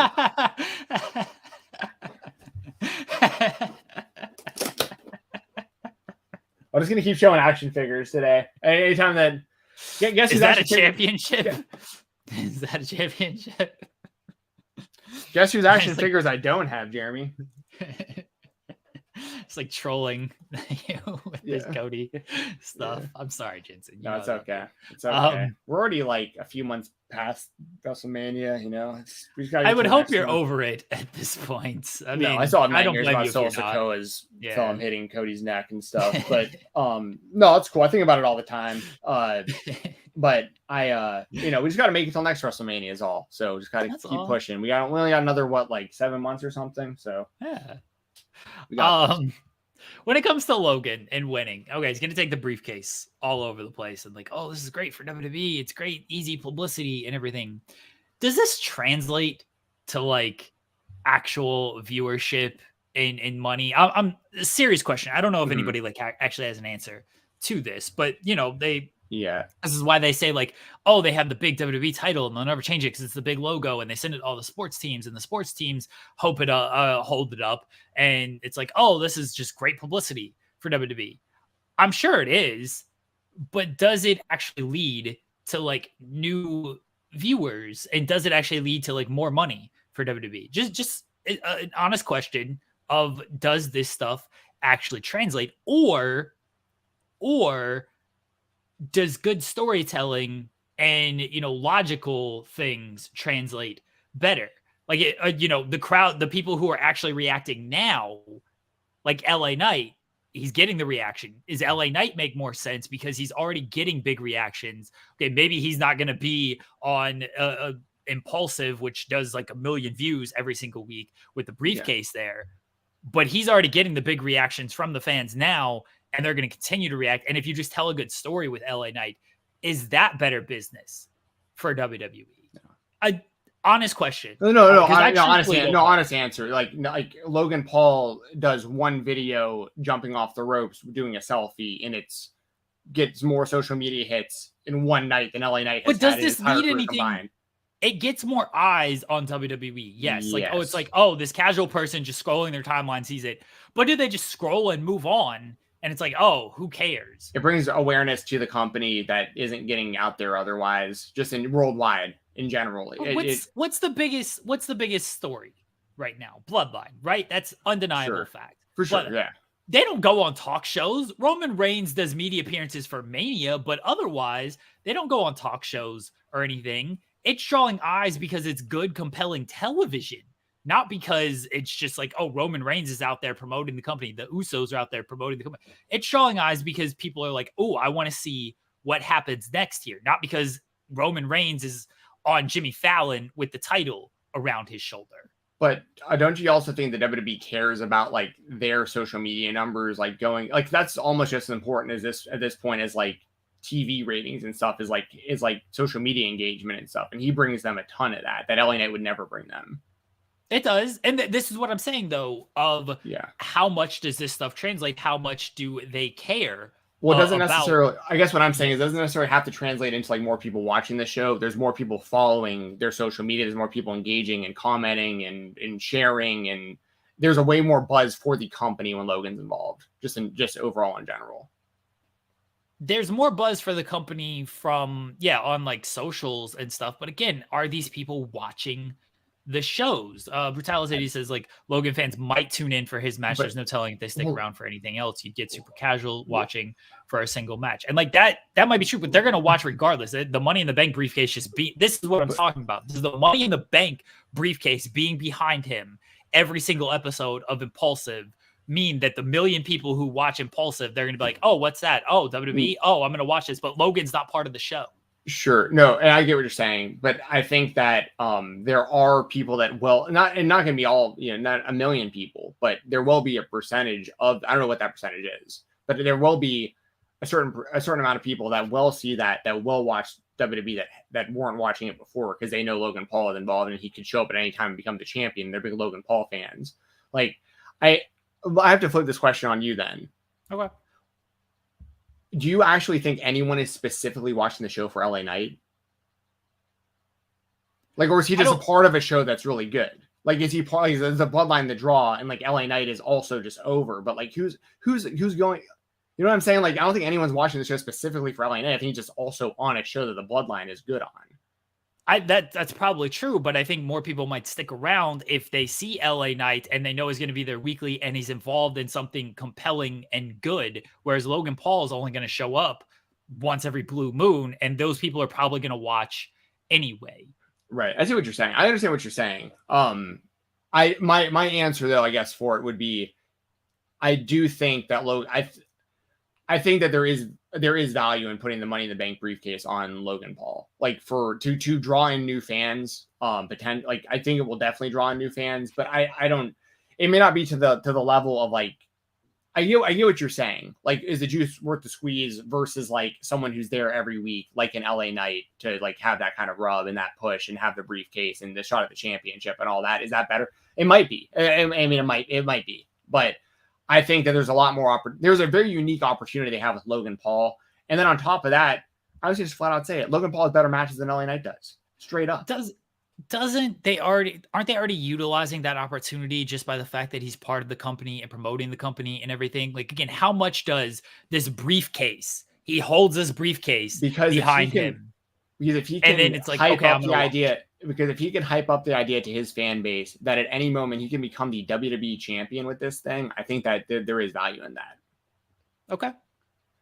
Because he can also drop hints as to like where you should cash in. He could be telling his audience through social media and through Impulsive and stuff like, "Hey, wink, wink, I might be showing up this night or that night." Like and then he doesn't show up, and then people are like, "Oh, this sucks."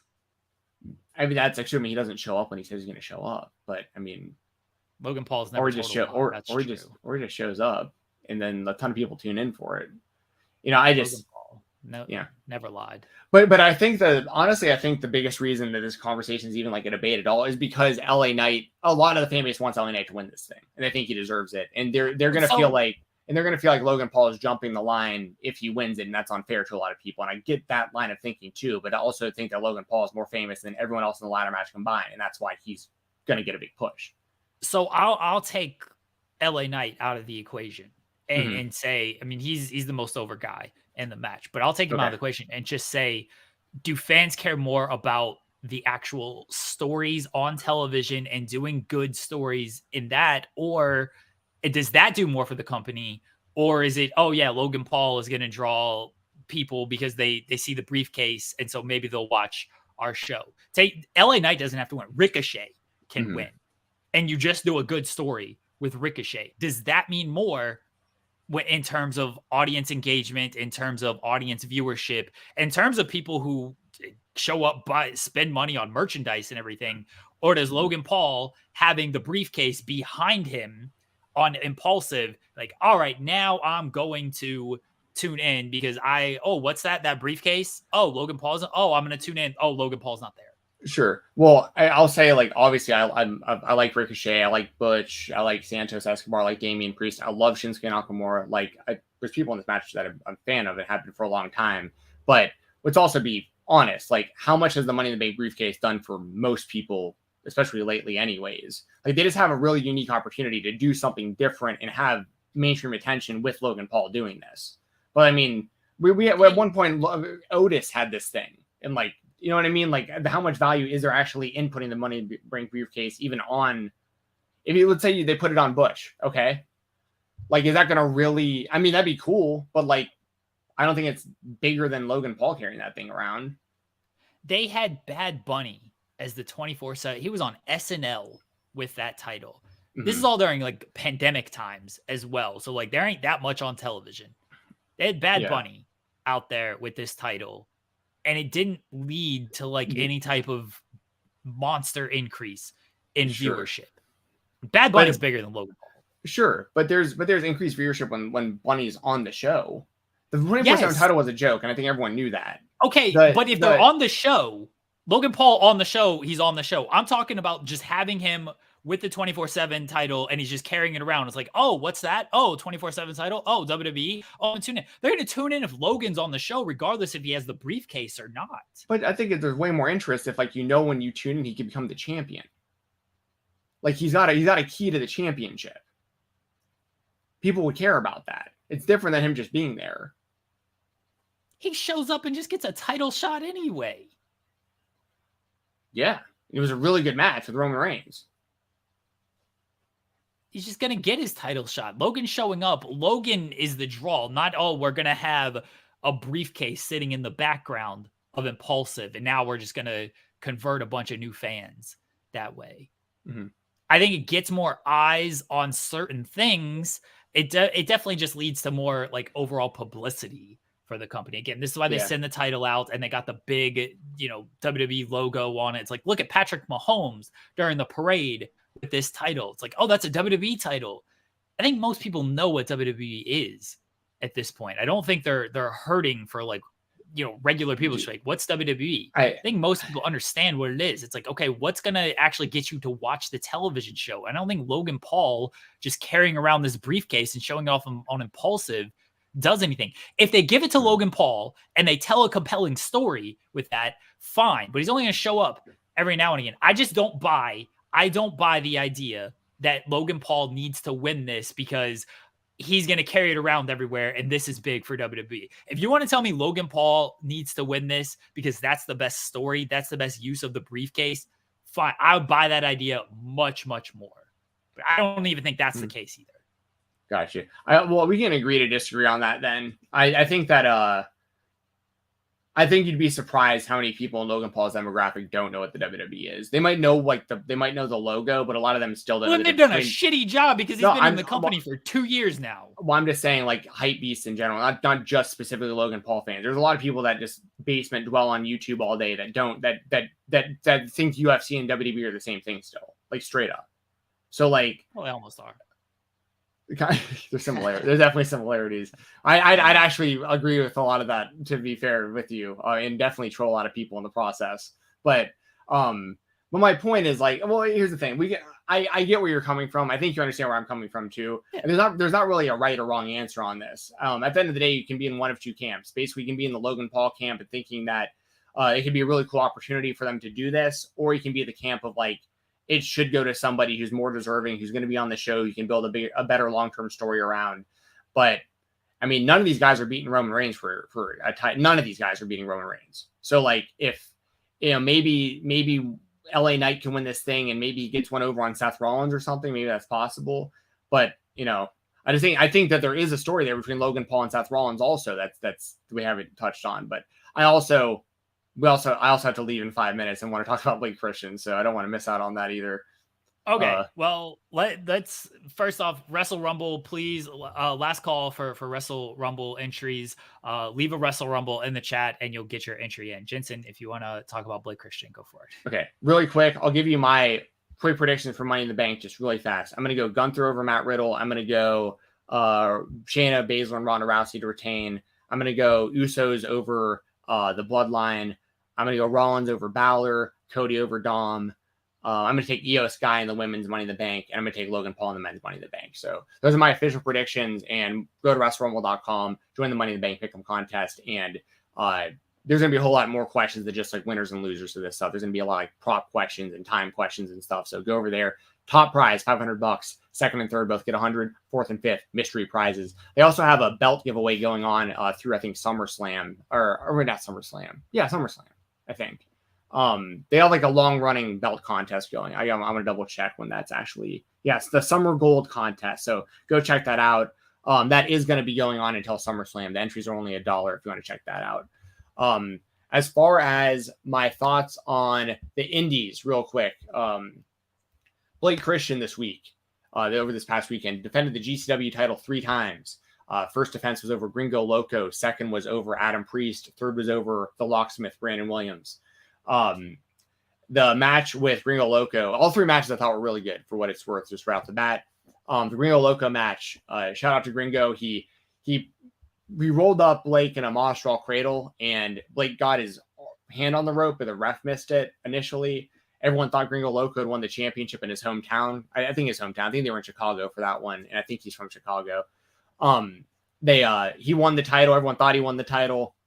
Different referee came out. They reversed the decision.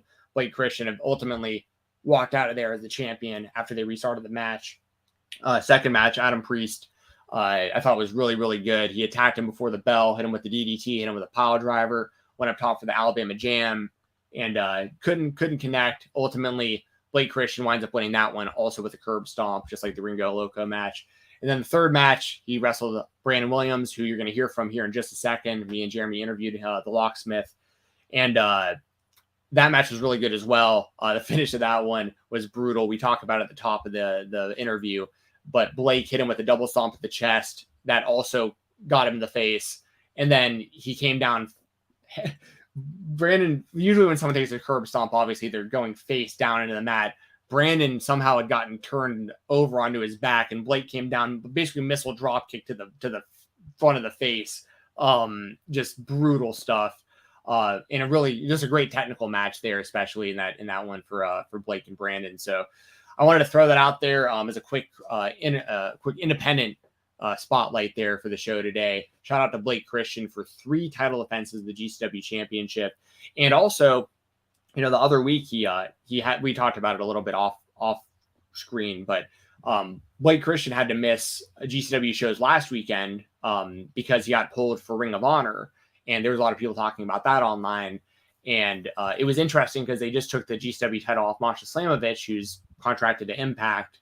Now it's Blake Christian, who's going to be pulled in for Ring of Honor pretty often as well. Brett Lauderdale has addressed this and said, like, these things are going to happen. We knew this was going to happen when we put people with other responsibilities with our championships. It's inevitable. But Blake really made up for it, I feel like. He missed the week prior, but to go back to back 3 times last weekend, all great matches, all title defenses, and continuing to build the GCW title again as like a worker's title. For a long time it was Nick Gage and him coming and going and with his deathmatch style and stuff. And, Masha kind of changed the game a bit. And now Blake, I think Blake's been doing a lot more wrestling again lately too.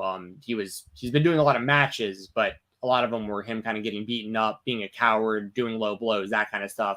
He's back to like wrestling real matches, it feels like, too, with this championship. So really good stuff so far for Blake Christian as GCW champion, and wanted to highlight that today. I've spun the wheel. I've gotten the 3 names. So everyone, the winners are Brutalities, D'Lo Diggs, and Rimity. Contact Stephen Jensen. His DMs, I believe, are open. I'm opening them right now. Okay. You have won a free entry into the Wrestle Rumble Money in the Bank Pick'em. Again, contact Stephen Jensen. We appreciate everybody who left with Wrestle Rumble in the chat. We appreciate Wrestle Rumble for sponsoring the show. Basically every big pay-per-view event from AEW and WWE. And I think I missed this super chat. I apologize to our pal Ryan. Pharaoh versus Bo Dallas in a dog treat fight pit match. I'm for it. Pharaoh would bite that man and be over for Bo Dallas. Pharaoh's a good worker. Yes. Everyone who won entries, I just opened my Twitter DMs. Please DM me at FightTalk_, FIGHTTALK_. You have until tomorrow night after SmackDown. So if you don't get me and if you don't give me your information, just send me a message and I'll get the information I need. But just send me a DM. I'll get in contact with you. Make sure to hit me up before tomorrow night, before the end of SmackDown. Okay. I'm going to give away another entry on Twitter tomorrow, and I'll give that away at the end of SmackDown. Then I'm sending my whole list over to Matt over at Wrestle Rumble so we can get it in because the show's on Saturday afternoon. So I got to get them in by Friday night for y'all. So thank you very much. Thanks, Jeremy. Great conversation today. We can agree to disagree on the Logan Paul stuff, but at the end of the day, it makes for fun conversation at the very least. And hope y'all have a great Thursday. I will probably record the Weekender on Sunday at FightfulSelect.com. If not Sunday, it'll be on Monday. It just depends because of Money in the Bank in the afternoon. It might be smarter to do the show on Monday. So y'all have a great weekend. Good seeing you, Jeremy. Good seeing the chat. And we go clock in for the shoot job. All right. Thank you as always, Jensen. Guys, we will get to our interview with Brandon Williams, as Jensen just mentioned. Let me remove this. As Jensen just mentioned, he wrestled Blake Christian this past weekend. He was very involved in the GCW New South shows, and he will explain his overall involvement with that. We'll go through various points of his career, including being a backyard wrestler, how he got into wrestling, playing in a hardcore band, and some travel road stories when it comes to that. Some parallels when it comes to being in a band and being a professional wrestler as well. Brandon he says himself, he's in a nerd cave. You'll see his setup here. Him and Jensen, a lot of action figure talk at the end of the show. Or the end of the interview. So they get into that. Brandon Williams was very gracious with his time. Very nice guy. Everyone go check him out. The Twitter link, I believe it's Hook and Shoot on Twitter. So everyone can go check him out on Twitter. Go follow him there. Go support his career. Go support New South Wrestling. They do great work in the Southeast scene. So here we go, everybody. Our creators spotlight with independent professional wrestler Brandon Williams. Welcome to the Creator Spotlight, the interview portion of the Spotlight right here on Fightful. I, as always, am Stephen Jensen here with Jeremy Lambert. And today our guest is an independent professional wrestler. He is heavily involved on screen and off screen with New South Pro Wrestling. He's all over the place. He's the locksmith. And he also recently took on Blake Christian for the GCW title. Brandon Williams joining the show today. Brandon, thanks for joining. How you doing, man? Good. What's up, everybody? Thank you for having me. Appreciate it. Joining us. We appreciate it. Absolutely. Well, starting off kind of right on that note, big weekend this weekend for you and for New South and for just independent wrestling as a whole. We had we had 3 GCW shows and heavy New South involvement. You had a big match against Blake Christian on the GCW versus New South 2 show. How was that experience? Because I know I've seen you tweeting like you like the vibe of GCW. So what was the overall experience in that match with Blake like? The match with Blake was great, man. That dude is definitely an athlete. He's a young gun. He can go super quick. Like I've seen his videos, but like wrestling him, I've seen him in person too. But like in the ring, just like quick movements, it's unbelievable. But it was a good match. Good match. I thought it was a really good match, and the ending looked pretty painful. I rewatched it a few times. So he caught you with the double stomp to kind of the we'll call it the upper body / maybe face, and then the curb stomp. It's rare that you see someone take the curb stomp to the front of the face, which you took, Brandon. So that was especially brutal. Yeah, I got a little bruise on the side of my face. I know you can't see it, but yeah, it definitely clipped me in the face there. Yeah, thankfully I didn't get knocked out or anything, but it is. Yeah, I actually wanted to ask you about that because, obviously Blake Christian, one of the best, in-ring workers out there, in my opinion, and a guy who, can do it all. He's flying all over the place, but he's technical. He's really slowed his style down recently, but he's kind of like ramped it back up since winning the GCW title. And with that finisher, I think it's just so brutal because with the way that like Seth Rollins, for instance, would hit a curb stomp, it's like very clean. The way that Blake Christian does it, he bases off of his opponent and then comes down almost with like a missile drop kick to the head. So yeah, being on the opposite end of that, I was just kind of, that was just interesting to me, I guess, at the end of the day. So yeah, it was definitely an experience, but I've been in the ring with some heavy hitters before, so I'm kind of used to that. You're part of the GCW Mastermind event as well, and the Team New South against Team GCW, and Brogan Fenley kind of sided with you guys there. Turned his back on Right. GCW. You know, talk to us about that match, and then the ending there with Brogan. You know, joined up with New South there. Yeah, I mean the whole experience at the VBC is awesome. Like I saw my first wrestling show, WCW, some house show back in the day at the same place. So like coming to do a wrestling show there and actually getting to wrestle there is like it's off the chart. But a lot of fans show up. GCW doesn't come down with them much. Obviously, this is their second time in the state. But a lot of people show up. They're a hot crowd. Huntsville's a good wrestling crowd historically. And but yeah, that match, 8-man tag with me, CMD, Donnie Primetime, and Braden Toon, which is his first time there. Good guy. Against Starboard Charlie, Brogan, Manders, and Jack Cartwheel. Yeah. But yeah, super athletes on that side of GCW, man. Like Jack Cartwheel's the man. Super nice guy. Super athletic.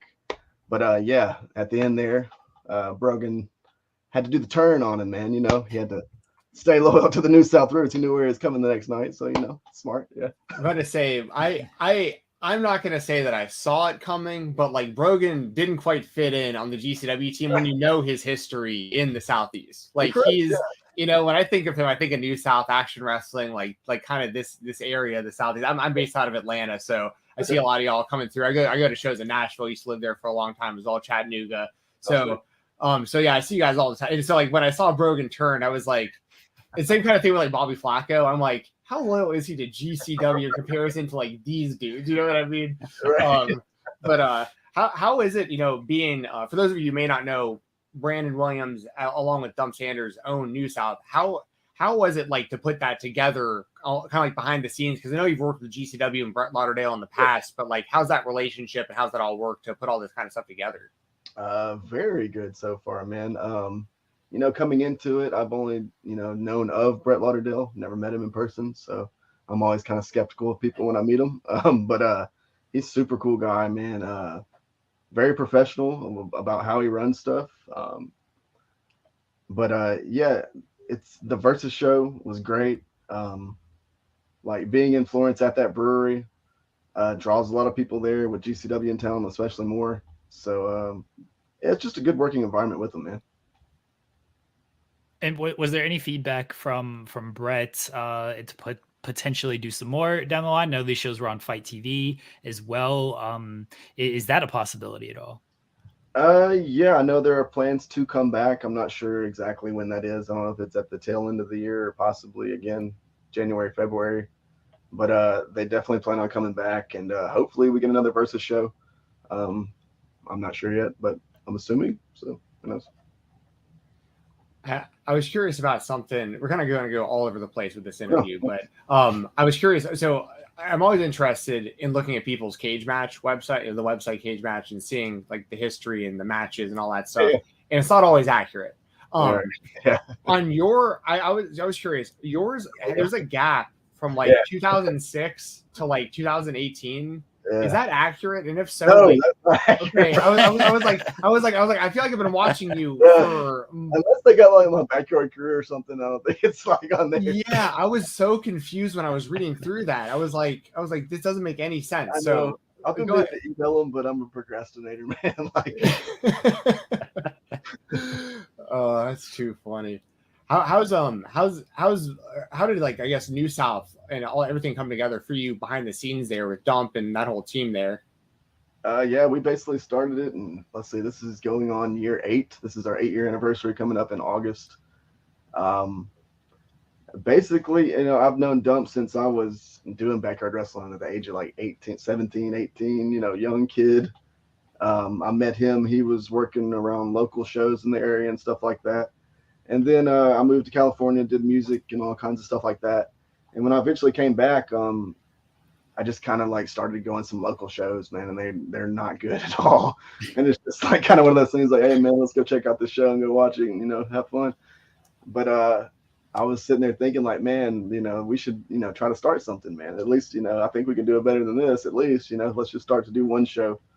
So we, for probably about 9 months, man, we just planned and saved up money and just tried to figure out, you know, the best way to go about doing it. And yeah, we started that one show, man, and I think it was like maybe like over 300 people. And from then on out, man, it was every 3 months, and then eventually to every month to now. It seems like every damn week almost. So it's like it's constant stuff. So it's gone successful. We've definitely had ups and downs like anybody, but it's going good. I know, like putting that company together and like deciding on who, like what talent and stuff is going to be involved, and like who's going to be like regular talent as well, and all those kind of decisions. Like how far back do you and like Cabana Man Dan go, for instance? Because I know he has been around for a very long time as well, and from that same area. Like, how have you known some of these guys? Like, I mean, I know you said New South's been 8 years now, but like we're talking, maybe 15 years plus with like some of these guys. It sounds like. Oh yeah, when I was in high school going to these local shows, man, I'd see CMD because we're the same age. So whenever he was starting, I was just going to watch the shows. And a lot of the local guys, have been wrestling here for a long time, on and off. So, yeah, I've had a relationship with a lot of the guys for a good bit. When it comes to the backyard wrestling, I'm always very curious about this. So how did that come about, and like what kind of backyard wrestling was it? Was it like the very extreme kind of stuff, or just like, hey, let's play around with friends? So I got into it like 6th grade, man. Like me and my buddy started trampoline, that's how everybody starts. It's like, hey, let's go on the trampoline and do it. And then we'd build like a makeshift ropes out of some stuff. And but eventually, like when we got to high school, when we grew up and stuff like that, we were like, man, we gotta ditch the trampoline. Like we're ECW marks and stuff like that. So we're like, man, we gotta start doing more, man. So like we started doing stuff on the ground, and then it's like, each year it's just like, oh, that, that's not anything. So we like weapons and light bulbs and thumbtacks and fire and the viral backyard wrestling videos from back in the day. We're like, man, we got to get our stuff on there. So like the mindset was like, the crazier, the fucking better, So. That was funny. Was the goal to get on like LimeWire and like Kazaa back there and like that kind of stuff. Dude, that was post, man. Like that was a little bit after that. True. But, wow. It was definitely some stupid stuff I've done, but yeah, it was fun. I was about to say, so what was, if you can recall, like the dumbest thing you think you did back then? Oh man, I've broken my arm. I've gotten my arm sliced open and fat pouring out of it from light bulbs, and barbed wire just being thrown on barbed wire, like real barbed wire, just going to buy some. And like, I don't even know what kind of light bulbs they were. We were just buying, hey, let's break it over someone's head and bleed everywhere and stuff like that. So it was crazy. Like there's no way I do some of that stuff now, like as I'm an older man, but like, yeah, it was crazy stuff, man. Dude, that was my next question. Cause like, when I think of the locksmith, Brandon Williams, I think of a technical grappler, you know what I mean? Like, my next question was like, do you have any interest in like dipping your toes back into the deathmatch scene? But it sounds like maybe not. I don't know. I mean, maybe not to the extent of like crazy light bulbs and glass and stuff like that. Cause after this accident I had to go to the emergency room and get stitches, and like, it was close to like sitting on my artery vein. It was like, man, okay, I'm never doing those light bulbs again. Like, I'm going to stay away from that. But like, I've done thumbtacks and stuff recently. And like, I love technical wrestling. Like, don't get me wrong. But yeah, maybe some stuff. I've been wanting to possibly do like the ICW stuff, man. Like the pit. That really intrigues me of how they kind of mix. It's like cage fighting where you can do technical, but you can also, do some hardcore stuff. So when they'll like vary it match by match too. Like some of them will have like all the crazy weapons. Some will be like kind of no weapons, little mixture of everything. So no, I think you'd be great at those ICW NHB shows. And sometimes it's in like a cage. Sometimes it's out like on the beach in the sand. Like yeah, I saw Garcia and Brett Eisen down in Tampa, and I went to a live show. I had heard a little bit about them, and I showed up, and it was like, man, this is cool. The crowd was crazy. The vibe in the match. I was like, man, I could mix some stuff up and, have a little cool vibe there. Jensen, I know you're a Brett Eisen guy, and something like that. I don't know. Is he still competing? Is he still doing stuff? He's on. Yeah, I never know with him, to be honest. Like I find out I get basically updates through Moe's, because that whole KOBK crew is pretty tight, But like Brett like kind of comes and goes at this point. but he was going hard for like the Southeast for a while, like especially Southern Underground Pro. And then of course that always is going to bleed in like SCI and Action and like that whole kind of ecosphere there. But yeah, no, I remember that Daniel Garcia and Brett Eisen match, by the way. Like that was a great match at ICW and HB. That may have even been like, was that like a WrestleMania weekend, like a collective? Yeah. What got you into wrestling then, Brandon? I mean, it seems like you're starting 6th grade, so it had to be way back when. But like, what kind of caught your attention first off in wrestling? Well, first off, it was like the figures in the video games, because I was spending the night at a buddy's house, and he just had the figures in video games. So, you know, obviously it piqued my interest.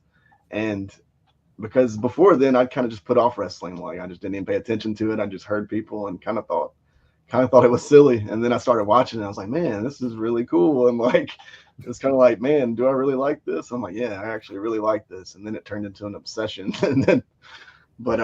Yeah, just love, as far as like getting into wrestling myself, just doing some like just physical combat and doing jiu-jitsu and stuff like that. So I just love doing stuff like that, just like wrestling, period, like legit wrestling. So who were some of your favorite wrestlers when you like became a fan? Shawn Michaels was like the go-to guy when I started young. And then like high school, obviously like Jeff Hardy and RVD, and like I was going back to the ECW stuff, loved ECW guys. So see, I would have guessed like ECW Kurt Angle when I think of you. It would have been like an inspiration. Yeah. I mean that as a compliment, by the way. Love Kurt Angle. Yeah. Yes. Yeah. What's you know, I was gonna ask you too, just as I think about you, think Kurt Angle wearing the singlet. You know, I guess what am I trying to ask here? Like I know there's a lot of space on a singlet, so like the design and stuff I think is cool with you, like the way that you've been putting your singlets together. What's the decision on like wearing the singlet, because obviously that goes along with like amateur wrestling and catch fighting and that kind of stuff, and then who designs the, you know, your singlets?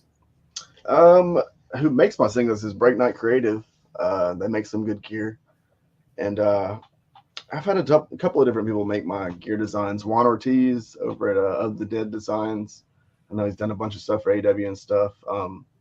He did one of my friend's band's art cover out in California. So I just, I hit him up because I loved his artwork, and he designed up all that stuff and sent it over to the merch people. And yeah, professional dude. Definitely check him out if you haven't.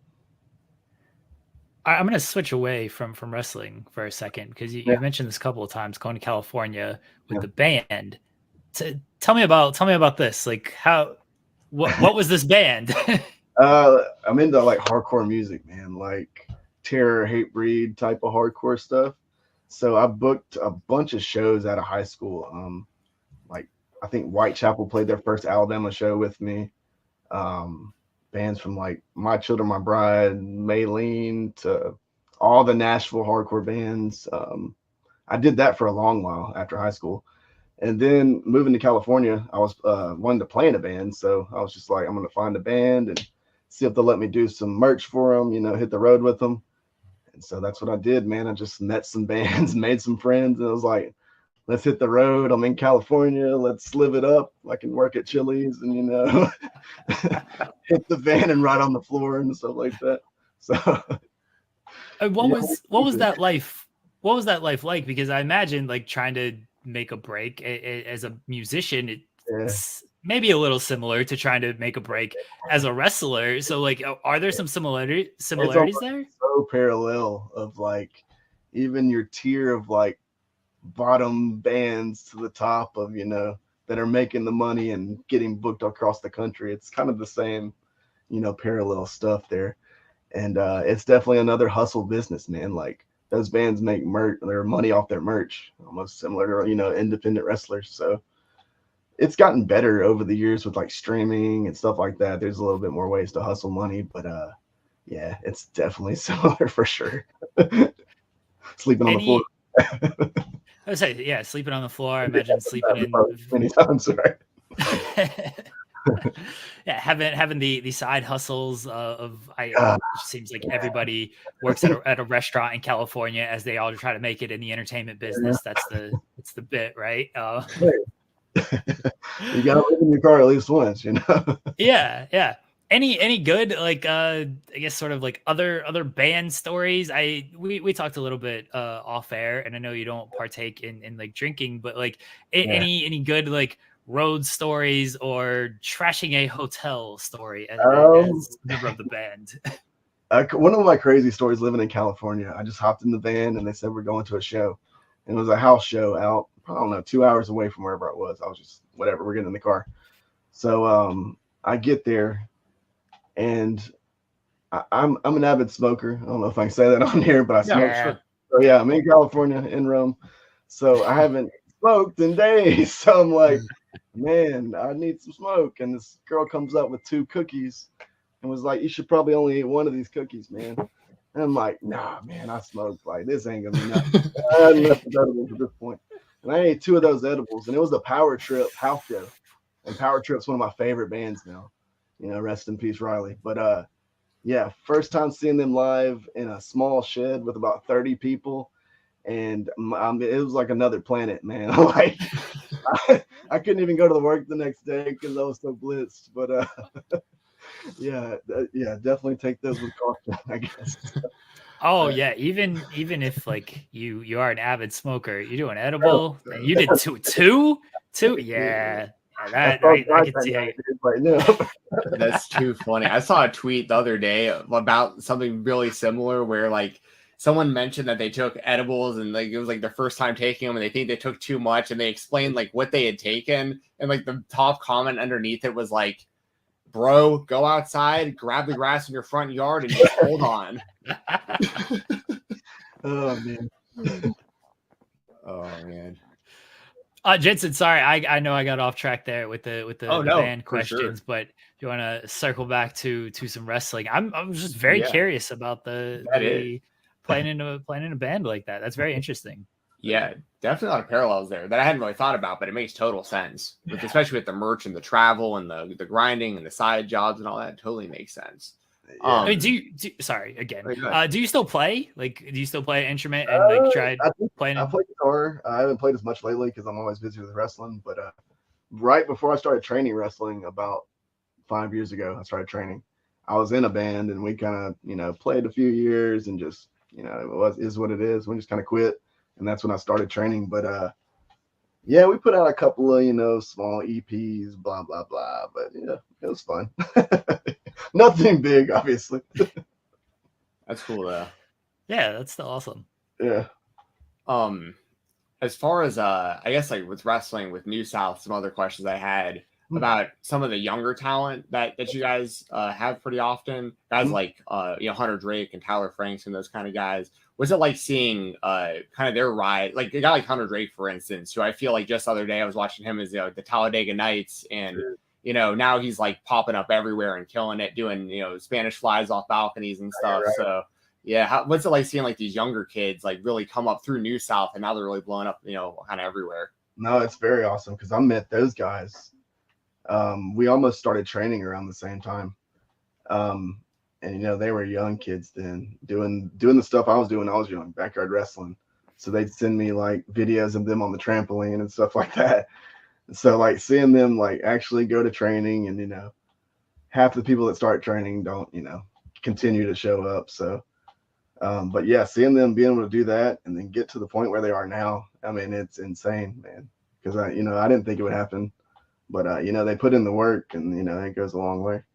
Yeah, for sure. And then also someone I wanted to ask you about, like obviously it'd be Kenzie Page, your champion in New South currently. What's it like having her holding that gigantic title belt?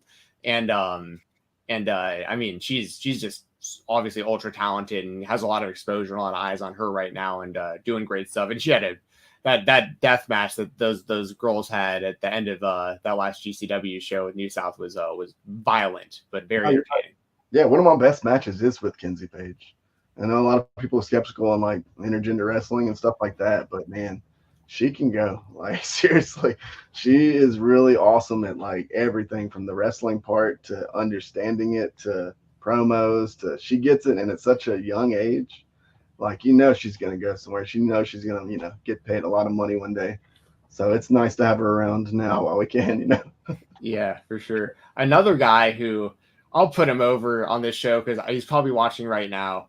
A guy who it was good to see him get some shine this weekend too in the ring. Because in GCW, I'll lay the groundwork a little bit for this. In GCW, you always see MLJ in the ring, calling out the entrances, doing his thing. But when GCW and New South are together, you also get to see Carmen Michael get some shine. And Carmen's a friend of the show. What's it like in seeing his progression? Because I don't mean this, I mean this as a massive compliment. He's a guy who I've seen, just like the wrestlers, improve drastically over time. Dude, Carmen is a hustler, man. That dude works his ass off. Like, if you need something done, Carmen will do it, man. Like, that dude is the man. And I've known Carmen for quite a bit too, going back from the band days. And when he was sitting in the crowd, man, and I came up to him, I'm like, man, you should do something with wrestling. Like, you're a smart guy. You know what you're doing. Like, we need more smart people in our crew and not just people worried about the wrestling part. Like there's so much more that goes into it that you have a great mind for. And so thankfully, he came aboard and, man, he's hit home runs ever since, man. Great attitude, everything. Yeah. So I love you, Carmen, if you are watching. He does. I mean, I think he watches a good chunk of our shows. He likes us a little bit, right, Jensen? He's very nice. Especially if New South is involved. He'll peek in at the very least. But no, he's a very, very nice guy. I've known him a bit like through Twitter for quite a while, but I actually met him at GCW when they were in Atlanta most recently at Center Stage, and that was when we met in person. Same kind of thing, just super nice. And then we interviewed him here recently as well. Great interview.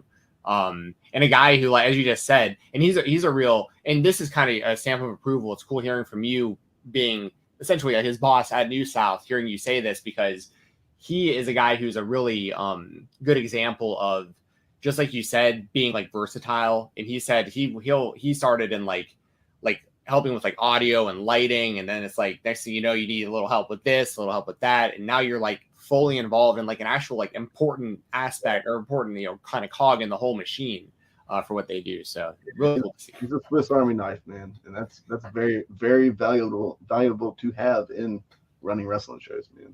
Yeah. How it now? So I'll ask if Carmen Michael's a Swiss Army knife, what is Dump Sanders? He can talk the troops up, man. He can make you run through a brick wall, and he knows how to talk to people. He knows how to get people in the building, and he's very smart with like wrestling stories. Everything's not going to be a hit, but when it is a hit, it is. So, you got to give credit where credit is due, for sure. Yeah, absolutely. And have the two of you guys been working together for all 8 years of this? Correct. Okay, awesome. Wow, that's a long relationship right there. Yeah. I've known him for about over 20 years, probably. Man, that's wild. What happens if you guys disagree? How do you settle that? I'm really easygoing, man. That's the thing. Like, if there's some stuff that I'll disagree with, but for the most part, I have faith in him running, booking side and other stuff. And, I'm handling my business, trying to, promote, find more venues. Maybe not some of the glamorous work, but yeah. Well, obviously you spend a lot of your time trying to help New South and help other people, but like, what do you have as far as like your own personal goals and stuff you want to accomplish in like the near future, like the immediate future for yourself and for New South, I guess, as well. But, and then also in the future, like kind of what do you want to accomplish in wrestling? As far as New South goes, it's just growing the company. I'd like to get on another streaming service. And just getting more people in the building. I'm sure that's what every promotion wants to do. But as far as me personally, I would like to travel back to the West Coast and wrestle over there, since I used to live over there. That's like one of my bucket lists. And just try to get more bookings, man. It's part of the game. I'd love to get maybe a dark match on TV, but I'm trying to start small, building blocks. Maybe hey, man, who knows? Throw it out there. I'm doing it out there, baby. You know what I mean? Yeah, that's legit. So. Is there any promotion, that the independent promotion or dark match that where you could kind of see yourself like, this is where I want to have a match at? Limitless Rules. I've been up there to help out with the show a few months ago, and that's a great vibe over there. West Coast Pro, they're killing it. Prestige over there. I had met William traveling in the band, which is a small world. So those are definitely like one of the top three. Black Label would be great. I just love top tier shows. Obviously, everybody wants to work them. I've worked everything all in between, but yeah, those shows, they seem like they offer a very good product for sure. Yeah, all great companies. I love to see you work in all those places. Man.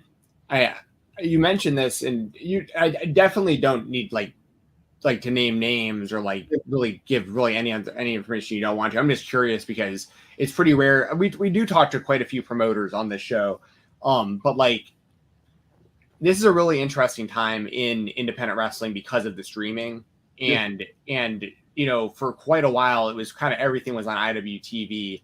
And now it's branched out IWTV, Fight Plus, and High Spots, and so many different places, YouTube and Twitch, and there's so many options. What's it been like, I guess, from your perspective of like, has this whole thing been like a pain in the ass, like trying to deal with, or is it something that's like exciting and like, you know, I because I feel like it'd be stressful having to constantly tell people where to find your product, but at the same time, you need to get the best value out of like what your product is. No, yeah, for sure.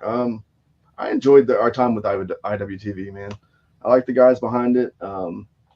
They helped us tremendously starting out, especially when we were putting out weekly episodes. You know, they gave us a time slot to do that, and it seemed like it got pretty good traction with online. Clash, yeah, absolutely. So, loved IWTV. Pro Wrestling TV, on the other hand, was not great. Yeah, I think it was just a bunch of empty promises. Maybe they had good intentions. I liked a couple of the guys behind the scenes, but ultimately it was not a good decision. So right now we're on YouTube, which is, you know, it's fine. I don't know. It's YouTube. I'm not that, you know, bashing YouTube, but I would definitely like to be on maybe a wrestling platform or more, you know, something like Fight TV or who knows. You know? Sure. Well, I appreciate just like any answer on that, man, because I definitely don't. No. I honestly, because I know it's got to be. I know it's got to be. It's yeah. I got you. That's the best way I can put it without me. For sure. You know? No, I got you. But for what it's worth, as a fan, I'll just throw this out there. As a fan, I love when shows are on YouTube because it's free and I know exactly where to find it. Yeah, I agree. But, yeah. No, I got you for sure. Sorry, Jerry. I don't know if it's the best option. Yeah, well, of course, and that's the other thing too. I'm the kind of guy who like I want to support the promotion. So like, you know, I'm totally cool with paying the subscription price. I'm totally cool with buying merch and all that kind of stuff. It's got to tell me where it's at. You know what I mean? And preferably like I preferably won't have to keep asking. I just want to know where it's at. So I know you're running a show. I just go to that platform and go turn it on. But at the same time, like I said, I understand you got to do what's best for you and the company for sure. Yeah. It's a dual-edged sword, man. Like it really is. Yeah.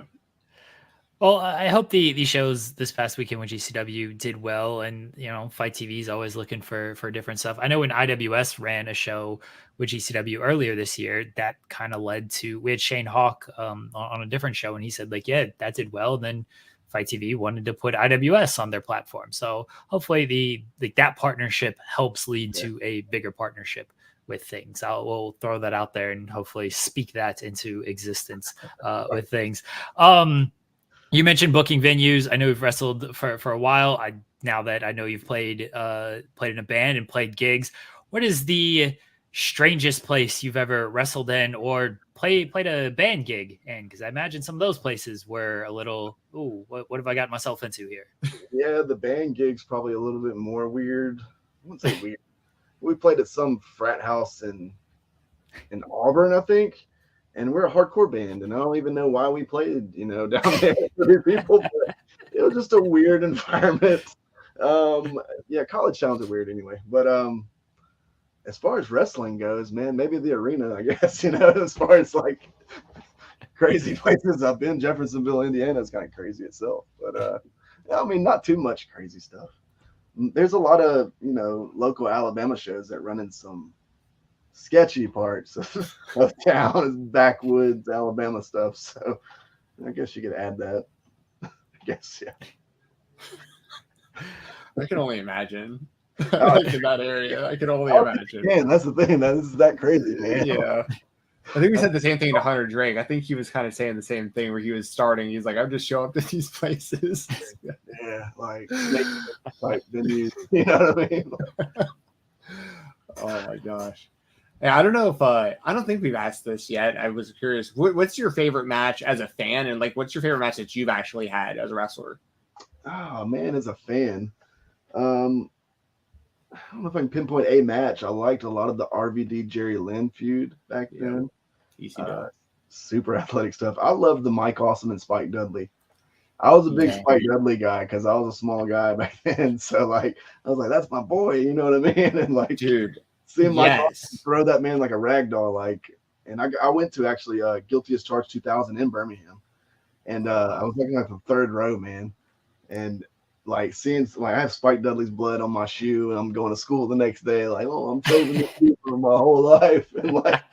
That's so funny. Crazy, man. Like, it's the intensity, and like, man, I don't even know if it matches. Maybe my 8th grade brain just made it seem like the intensity was crazy, but man, those dudes went hard, dude. Like, yeah, no, that stuff still holds up, man. I actually just watched. There's some great Twitter accounts that'll occasionally put up, like highlights of matches, and you pretty much see the whole thing kind of move for move. And I remember watching those Spike Dudley and Mike Awesome matches as they happened when I was a kid as well. And then I rewatched some of the stuff recently, and I was like, man, Spike is so underrated for like what he was doing in these matches for these guys. Like you said, you got his blood on him. But for people who might not understand, Spike was probably thrown into the crowd in that match. Oh, yeah. Right? Like he was thrown from the ring into the crowd. The crowd. So, yeah, I mean, and it's funny that you mentioned getting Spike's blood on your shoes, because I completely random just full small world type thing. I actually wound up getting Marco's stunts blood on my shoes up one time. Actually again in a match against Cabana Man Dan. Believe it, it was a tag team. Well, sorry, he was teaming with Cabana Man Dan. Was that the Bell incident? It was. It was that one. Yep. The VIF versus They Might Be Giants match. Before the match, I'll pull the curtain back a little bit more. So there's like a stage at the basement east there, and before the match started, I was just kind of standing up against the stage, and Marco walked up, and he was like, hey, if you see me like come this way, just like get out of the way. I was like, okay. Like there's like a couple people around me. I was like, I don't know what's about to happen in this match.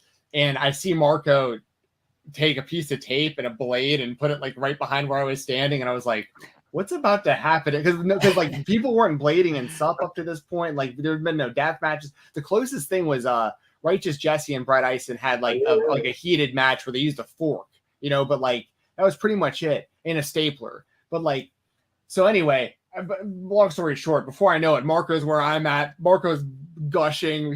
I'm wearing sandals, and like his blood's on my feet. I was just like, man, this is crazy. But it's so funny that I bring that match up every single time it gets brought up. The first thing out of everyone's mouth is, that was the one with the bell shot, right? That's infamy, baby. That's forever, man. we asked Kevin Koo about that, or Jensen asked about it, because this is lore in the Southeast scene. So yes, Kevin Koo explained what went down with that bell shot. But that is hilarious. It's like the bell shot match. Brandon knew it right off the top. He's like, yeah, that's the match. Yeah, man. Like, see, I don't know if I'm sure you've met Cabana Man Dan quite a few times. Nice. I love the dude, man. So, yeah, poor CMD. That was brutal. Like, yeah, man. I miss the Basement East. It's too bad. Q was telling us that SUP is having a hard time locking down venues right now, because I guess like Live Nation owns a lot of the places that they would be running, and I know that you can sympathize as a promoter, like when that kind of stuff. You got to find venues. That's a bummer. Yeah, it's a big headache. So when you find a good venue, take care of it for sure. Will you be in Atlanta or like Chattanooga anytime soon? I'm taking let's see, when am I going to be in Atlanta or Chattanooga? What is today? The Timothy Thatcher seminar is next in Chattanooga, I think. SCI weekend, I think I'll be up there for that. I was going to ask if you'll be up for SCI. I'm hoping to get up there for at least part of that. Like, that's a great, for people who may not know, or you're anywhere like near Chattanooga, highly recommend checking those out. And that's like just like a charity thing too that they do for that. And that's like my favorite tournament every year. So that's SCI weekend's fun. SCI prom. Don't know if they'll do that again. I remember there was one year Nick Gage was at SCI and he went to SCI prom afterwards.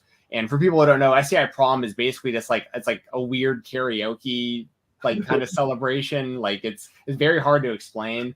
But now I remember Nick Gage standing around at this thing and like tweeting through it. He was like, what the hell is going on in this place? Like, where am I right now? But yeah, fun times. Chattanooga. Hey, Nick Gage is awesome, man. Like meeting him at the GCW shows, man. Like that's another guy I'd only heard of, seen on TV, blah blah blah. But man, nicest guy you'll ever meet, and like talks to you, and doesn't just like talk to you by passing by. He'll like actually talk to you, and it seems like he means it. I think he means it. But yeah, good dude, man. Is he someone you'd want to wrestle?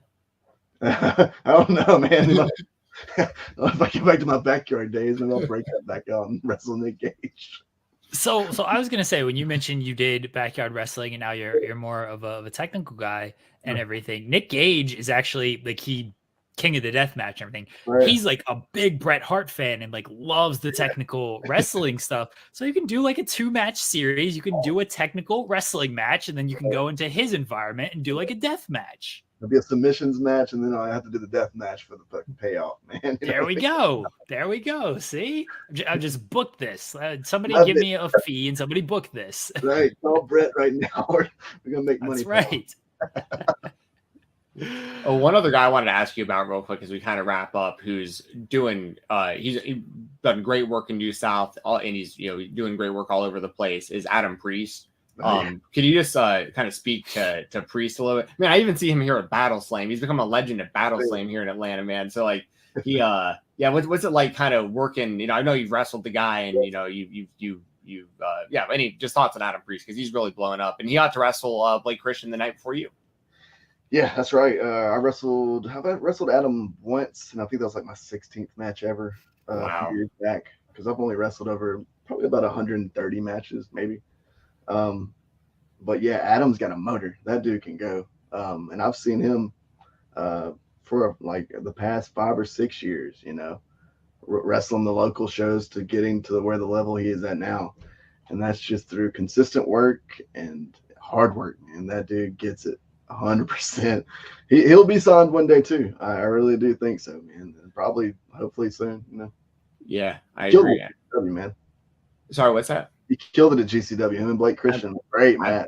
Absolutely, I love the psychology in that too, where he like hit him with that DDT before the bell, and and he had him with that pile drive, went up for that Alabama jam, and I was like, oh my god, he's gonna get him. And that's the thing. It's so smart with psychology, man. Just like coming up with stuff like that to do. It's just like, man, I wish I would have thought of that. Like, execute it so well, you know what I mean? Well, and I mean, I love when guys anyone, like Derek Neal, another good example, is like guys who can just like get over like basic stuff. Like, I mean, like a DDT, like Adam Priest hits the DDT. I expect a 3 count, but like your average guy hits a DDT, it's just kind of like another move, a transition move, and I just think it's really cool when guys like that can like just get the basics over like that. Exactly. Like he doesn't have to do a bunch of crazy, spots to get over. He's naturally just a great wrestler, man. And then when he does it, it's wild. Like every now and then he'll like jump off the top through a table with a leg or something, and you're like, it's like you see it once a year, and you're like, wow, this is crazy, So exactly, yeah. Love that dude, man. Yeah. Brandon, last one for you before we let you go. The coolest thing in your room. I hinted at this to you off air because you mentioned that these are your words, the nerd cave. The nerd cave. Yeah, like, you got a Nexus pillow over there. Is it the Nexus pillow? Oh yeah, that's a Nexus pillow. That's a Nexus pillow. I got the Rock Afghan throw over there. This is basically like just everything from my childhood. I don't like to throw away stuff. I'm weird like that. So I keep everything. So somewhere in this room, because I'm not organized whatsoever, is the T-shirt from Guilty as Charged 2000 from Just Incredible. His actually shirt he wore to the ring. He threw it out there. I asked the security guard after the show. I said, "Hey man, I got to get that T-shirt, man." Like he was like this sweaty pile of T-shirt. He's like, "Well, there you go, man," because I don't want it. So like I saved that thing from the age of I guess 14, and it's somewhere. I had it hanging up at one point, but yeah, the Impact players, man, Lance Storm, Don Marie. Just Incredible. That's like my prized possession, and like the shirt. You know what I mean? So, I absolutely love that. That's awesome. If you find it, take a picture of it and tag us on Twitter, and we'll make sure to show it off as well. Sure. Because that'd be tremendous. Brandon, thank you so much for joining us. I know it was a busy weekend for you, and so we really appreciate you taking the time out to join us here tonight. Let everybody know where they can find you at. Twitter at Hook and Stretch. But yeah, I don't have an Instagram. I'm an old head, so I'm sticking to Twitter. Book me, DMs, text me. It don't matter. Do whatever, man. I'm just trying to get out there and do it while I can. You know what I mean? So thank you guys for taking the time to talk to me. I know I don't do a lot of podcasts. A lot of people don't want to talk to me, so I really do appreciate that. Thank you. We appreciate it, man. Yeah, there's actually a lot of y'all over there at New South. I got kind of on the list of like people I want or that we've talked to recently. So like y'all doing great stuff, a lot of great talent, and I know you're a big part of that. So like, you know, really cool to have you on. Thank you very much. I appreciate that, man. Guys, you can check out Brandon's information in the description there. Click that. His description on Twitter says DM for bookings. So if you are a promoter listening to this, DM for bookings. What are you waiting for? Brandon, again, thank you so much for joining us tonight. We really appreciate it. And guys, we'll be right back here on the Spotlight. We're back. Thank you to Brandon Williams for joining us in the Creator Spotlight, discussing his match against Blake Christian, his time in New South, and a lot more. We really appreciate it. I apologize for that. Thank you to Brandon. We appreciate it. Thank you to Wrestle Rumble for sponsoring today's show. Shout out to them. Everyone go to WrestleRumble.com. If you're not winning free entry, still sign up. It doesn't cost much to sign up. I'll throw the graphic back up there. There you go. Doesn't cost much to sign up. First place, $500. Second place, $100. Third place, $100. And then mystery prizes for fourth and fifth places. All you got to do is pick them for Money in the Bank this weekend. That's on Saturday. We'll have plenty of coverage here on Fightful for Money in the Bank. Guys, thank you as always for tuning in. We'll be back next week. Myself and Jensen talking all the world of professional wrestling, all the news in the world of professional wrestling. Join us tomorrow on In the Weeds on Fightful Overbooked. We have Casey Navarro, the Warrior Wrestling World Champion. Casey Navarro is on the show tomorrow on In the Weeds. Joel and I will also preview Money in the Bank, and I'm sure talk about other stuff that is happening as well. Go to Fightful Overbooked, support all the great contributors that do shows over there. We really appreciate their time and commitment to the channel, and we'd like to continue to compensate them, continue to show them love and help them out as best we can. So we appreciate everybody who does show them love by leaving thumbs up, by subscribing to the channel, by leaving super chats on the channel. Guys, we will be back next week. Everyone go to FightfulSelect.com, sign up for $5 so Sean Ross Sapp doesn't go poor. This man's making trips to London and worried about him going poor. Sign up to Fightful Select so I don't go poor. Sign up to Fightful Overbooked. Subscribe to Fightful Overbooked so I don't go poor. Sean Ross Sapp doesn't have kids. I got kids, everybody. So sign up to Fightful. I don't get anything off Fightful Select, but do that. Still sign up. Support Fightful Overbooked, though. That's how I don't go poor. All right. Support Fightful Overbooked. Go to Fightful.com. Click on all the articles. I don't get paid per click, but it helps. So click on all the articles just a million times on Fightful.com. That's helpful to me. So I don't go poor. Not worried about Sean Ross Sapp. I got kids, everyone. I have kids. Thank you, as always, to everybody. Thank you to Jensen. Thank you to Brandon Williams. We'll be back next week, everybody. Bye.